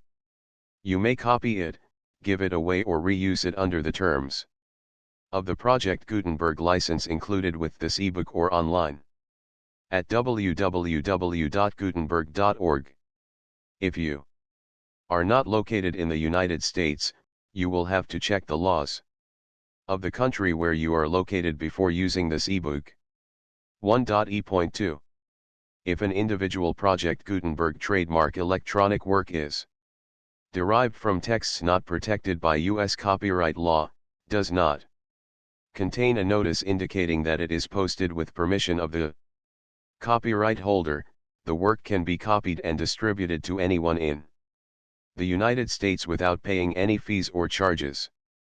If you are redistributing or providing access to a work with the phrase Project Gutenberg associated with or appearing on the work, you must comply either with the requirements of paragraphs 1.e.1 through 1.e.7 or obtain permission for the use of the work and the Project Gutenberg trademark as set forth in paragraphs 1.e.8 or 1.e.9. 1.e.3. If an individual Project Gutenberg trademark electronic work is posted with the permission of the copyright holder, your use and distribution must comply with both paragraphs 1.e.1 through 1.e.7 and any additional terms imposed by the copyright holder. Additional terms will be linked to the Project Gutenberg trademark license for all works posted with the permission of the copyright holder found at the beginning of this work. 1.e.4. Do not unlink or detach or remove the full Project Gutenberg trademark license terms from this work, or any files containing a part of this work or any other work associated with Project Gutenberg trademark. 1.e.5. Do not copy, display, perform, distribute or redistribute this electronic work, or any part of this electronic work, without prominently displaying the sentence set forth in paragraph 1.e.1 with active links or immediate access to the full terms of the Project Gutenberg trademark license. 1.e.6. You may convert to and distribute this work in any binary, compressed, marked up, non-proprietary or proprietary form, including any word processing or hypertext form. However, if you provide access to or distribute copies of a Project Gutenberg trademark work in a format other than plain vanilla ASCII or other format used in the official version posted on the official Project Gutenberg trademark website, www.gutenberg.org, you must, at no additional cost, fee, or expense to the user, provide a copy, a means of exporting a copy, or a means of obtaining a copy upon request, of the work in its original plain vanilla ASCII or other form. Any alternate format must include the full Project Gutenberg trademark license as specified in paragraph 1.e.1. 1.e.7. Do not charge a fee for access to, viewing, displaying, performing, copying, or distributing any Project Gutenberg trademark works, unless you comply with paragraph 1.e.8 or 1.e.9. 1.e.8. You may charge a reasonable fee for copies of or providing access to or distributing Project Gutenberg trademark electronic works, provided that you pay a royalty fee of 20% of the gross profits you derive from the use of Project Gutenberg trademark works calculated using the method you already used to calculate your applicable taxes. The fee is owed to the owner of the Project Gutenberg trademark, but he has agreed to donate royalties under this paragraph to the Project Gutenberg Literary Archive Foundation. Royalty payments must be paid within 60 days following each date on which you prepare, or are legally required to prepare, your periodic tax returns. Royalty payments should be clearly marked as such and sent to the Project Gutenberg Literary Archive Foundation at the address specified in Section 4, Information about donations to the Project Gutenberg Literary Archive Foundation. You provide a full refund of any money paid by a user who notifies you in writing, or by email, within 30 days of receipt that he does not agree to the terms of the full Project Gutenberg trademark license. You must require such a user to return or destroy all copies of the works possessed in a physical medium and discontinue all use of and all access to other copies of Project Gutenberg trademark works. You provide, in accordance with paragraph 1.f.3, a full refund of any money paid for a work or a replacement copy, if a defect in the electronic work is discovered and reported to you within 90 days of receipt of the work. You comply with all other terms of this agreement for free distribution of Project Gutenberg trademark works. 1.e.9. If you wish to charge a fee or distribute a Project Gutenberg trademark electronic work or group of works on different terms than are set forth in this agreement, you must obtain permission in writing from the Project Gutenberg Literary Archive Foundation, the manager of the Project Gutenberg trademark Contact the foundation as said. Fourth in section 3 below. 1.f. 1.f.1. Project Gutenberg volunteers and employees expend considerable effort to identify, do copyright research on, transcribe and proofread works not protected by U.S. copyright law in creating the Project Gutenberg trademark collection. Despite these efforts, Project Gutenberg trademark electronic works, and the medium on which they may be stored, may contain defects, such as, but not limited to, incomplete, inaccurate, or corrupt data, transcription errors, a copyright or other intellectual property infringement, a defective or damaged disk or other medium, a computer virus, or computer codes that damage or cannot be read by your equipment. 1.f.2. Limited warranty, disclaimer of damages, except for the right of replacement or refund described in paragraph 1.f.3, the Project Gutenberg Literary Archive Foundation, the owner of the Project Gutenberg trademark, and any other party distributing a Project Gutenberg trademark electronic work under this agreement, disclaim all liability to you for damages, costs, and expenses, including legal fees. You agree that you have no remedies for negligence, strict liability, breach of warranty or breach of contract except those provided in paragraph 1.f.3. You agree that the foundation, the trademark owner, and any distributor under this agreement will not be liable to you for actual, direct, indirect, consequential, punitive or incidental damages even if you give notice of the possibility of such damage. 1.f.3. Limited right of replacement or refund, if you discover a defect in this electronic work within 90 days of receiving it, you can receive a refund of the money, if any, you paid for it by sending a written explanation to the person you received the work from.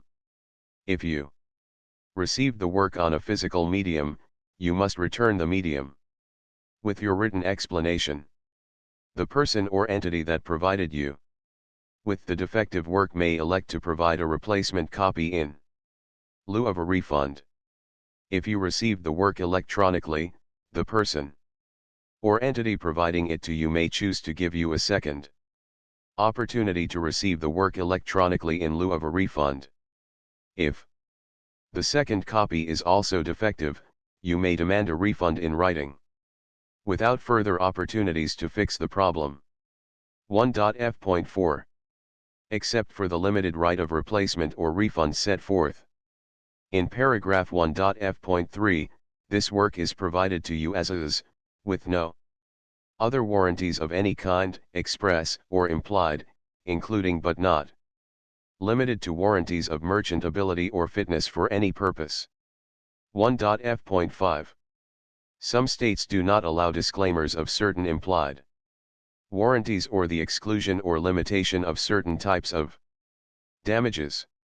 If any disclaimer or limitation set forth in this agreement violates the law of the state applicable to this agreement, the agreement shall be interpreted to make the maximum disclaimer or limitation permitted by the applicable state law. The invalidity or unenforceability of any provision of this agreement shall not void the remaining provisions. 1.f.6. Indemnity. You agree to indemnify and hold the foundation, the trademark owner, any agent or employee of the foundation, anyone providing copies of Project Gutenberg trademark electronic works in accordance with this agreement, and any volunteers associated with the production, promotion, and distribution of Project Gutenberg trademark electronic works, harmless from all liability, costs, and expenses, including legal fees, that arise directly or indirectly from any of the following which you do or cause to occur: a. Distribution of this or any Project Gutenberg trademark work, b. Alteration, modification, or additions or deletions to any Project Gutenberg trademark work, and c. any defect you cause. Section 2. Information about the mission of Project Gutenberg trademark. Project Gutenberg trademark is synonymous with the free distribution of electronic works in formats readable by the widest variety of computers, including obsolete, old, middle-aged, and new computers. It exists because of the efforts of hundreds of volunteers and donations from people in all walks of life. Volunteers and financial support to provide volunteers with the assistance they need are critical to reaching Project Gutenberg trademark's goals and ensuring that the Project Gutenberg trademark collection will remain freely available for generations to come. In 2001, the Project Gutenberg Literary Archive Foundation was created to provide a secure and permanent future for Project Gutenberg trademark and future generations. To learn more about the Project Gutenberg Literary Archive Foundation and how your efforts and donations can help, see Sections 3 and 4 and the Foundation information page at www.gutenberg.org. Section 3. Information about the Project Gutenberg Literary Archive Foundation. The Project Gutenberg Literary Archive Foundation is a non-profit 501(c)(3) educational corporation organized under the laws of the State of Mississippi and granted tax-exempt status by the Internal Revenue Service. The Foundation's IN or Federal Tax Identification number is 64-6221541. Contributions to the Project Gutenberg Literary Archive Foundation are tax-deductible to the full extent permitted by U.S. federal laws and your state's laws.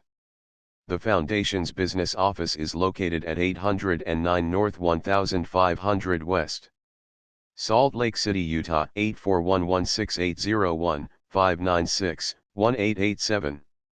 Email contact links and up-to-date contact information can be found at the Foundation's website and official page at www.gutenberg.org/contact. Section 4. Information about donations to the Project Gutenberg Literary Archive Foundation. Project Gutenberg trademark depends upon and cannot survive without widespread public support and donations to carry out its mission of increasing the number of public domain and licensed works that can be freely distributed in machine-readable form accessible by the widest array of equipment, including outdated equipment. Many small donations, $1 to $5,000, are particularly important to maintaining tax-exempt status with the IRS. The Foundation is committed to complying with the laws regulating charities and charitable donations in all 50 states of the United States. Compliance requirements are not uniform and it takes a considerable effort, much paperwork, and many fees to meet and keep up with these requirements. We do not solicit donations in locations where we have not received written confirmation of compliance. To send donations or determine the status of compliance for any particular state, visit www.gutenberg.org/donate. While we cannot and do not solicit contributions from states where we have not met the solicitation requirements, we know of no prohibition against accepting unsolicited donations from donors in such states who approach us with offers to donate. International donations are gratefully accepted, but we cannot make any statements concerning tax treatment of donations received from outside the United States. U.S. laws alone swamp our small staff. Please check the Project Gutenberg web pages for current donation methods and addresses. Donations are accepted in a number of other ways, including checks, online payments, and credit card donations. To donate, please visit www.gutenberg.org/donate. Section 5. General information about Project Gutenberg trademark electronic works. Professor Michael S. Hart was the originator of the project. Gutenberg trademark concept of a library of electronic works that could be freely shared with anyone. For 40 years, he produced and distributed Project Gutenberg trademark ebooks with only a loose network of volunteer support. Project Gutenberg trademark ebooks are often created from several printed editions, all of which are confirmed as not protected by copyright in the US unless a copyright notice is included. Thus, we do not necessarily keep ebooks in compliance with any particular paper edition. Most people start at our website, which has the main PG search facility, www.gutenberg.org. This website includes information about Project Gutenberg trademark, including how to make donations to the Project Gutenberg Literary Archive Foundation, how to help produce our new ebooks, and how to subscribe to our email newsletter to hear about new ebooks. The Tragedy of Romeo and Juliet. Contents. Dramatis Personae. Scene. During the greater part of the play in Verona, once, in the fifth act, at Mantua. The prologue. Act I. Scene I. A public place. Scene 2. A street. Scene 3. Room in Capulet's house. Scene 4. A street. Scene V. A hall in Capulet's house. Act 2. Scene I. An open place adjoining Capulet's garden. Scene 2. Capulet's garden. Scene 3. Friar Lawrence's cell. Scene 4. A street. Scene V. Capulet's garden. Scene 6. Friar Lawrence's cell. Act 3. Scene I. A public place. Scene 2. A room in Capulet's house. Scene 3. Friar Lawrence's cell. Scene 4. A room in Capulet's house. Scene V. An open gallery to Juliet's chamber, overlooking the garden. Act 4. Scene I. Friar Lawrence's cell. Scene 2. Hall in Capulet's house. Scene 3. Juliet's chamber. Scene 4. Hall in Capulet's house. Scene V. Juliet's chamber, Juliet on the bed. Act V. Scene I. Mantua. A street. Scene 2. Friar Lawrence's cell. Scene 3. A churchyard, in it a monument belonging to the Capulets. The full Project Gutenberg license.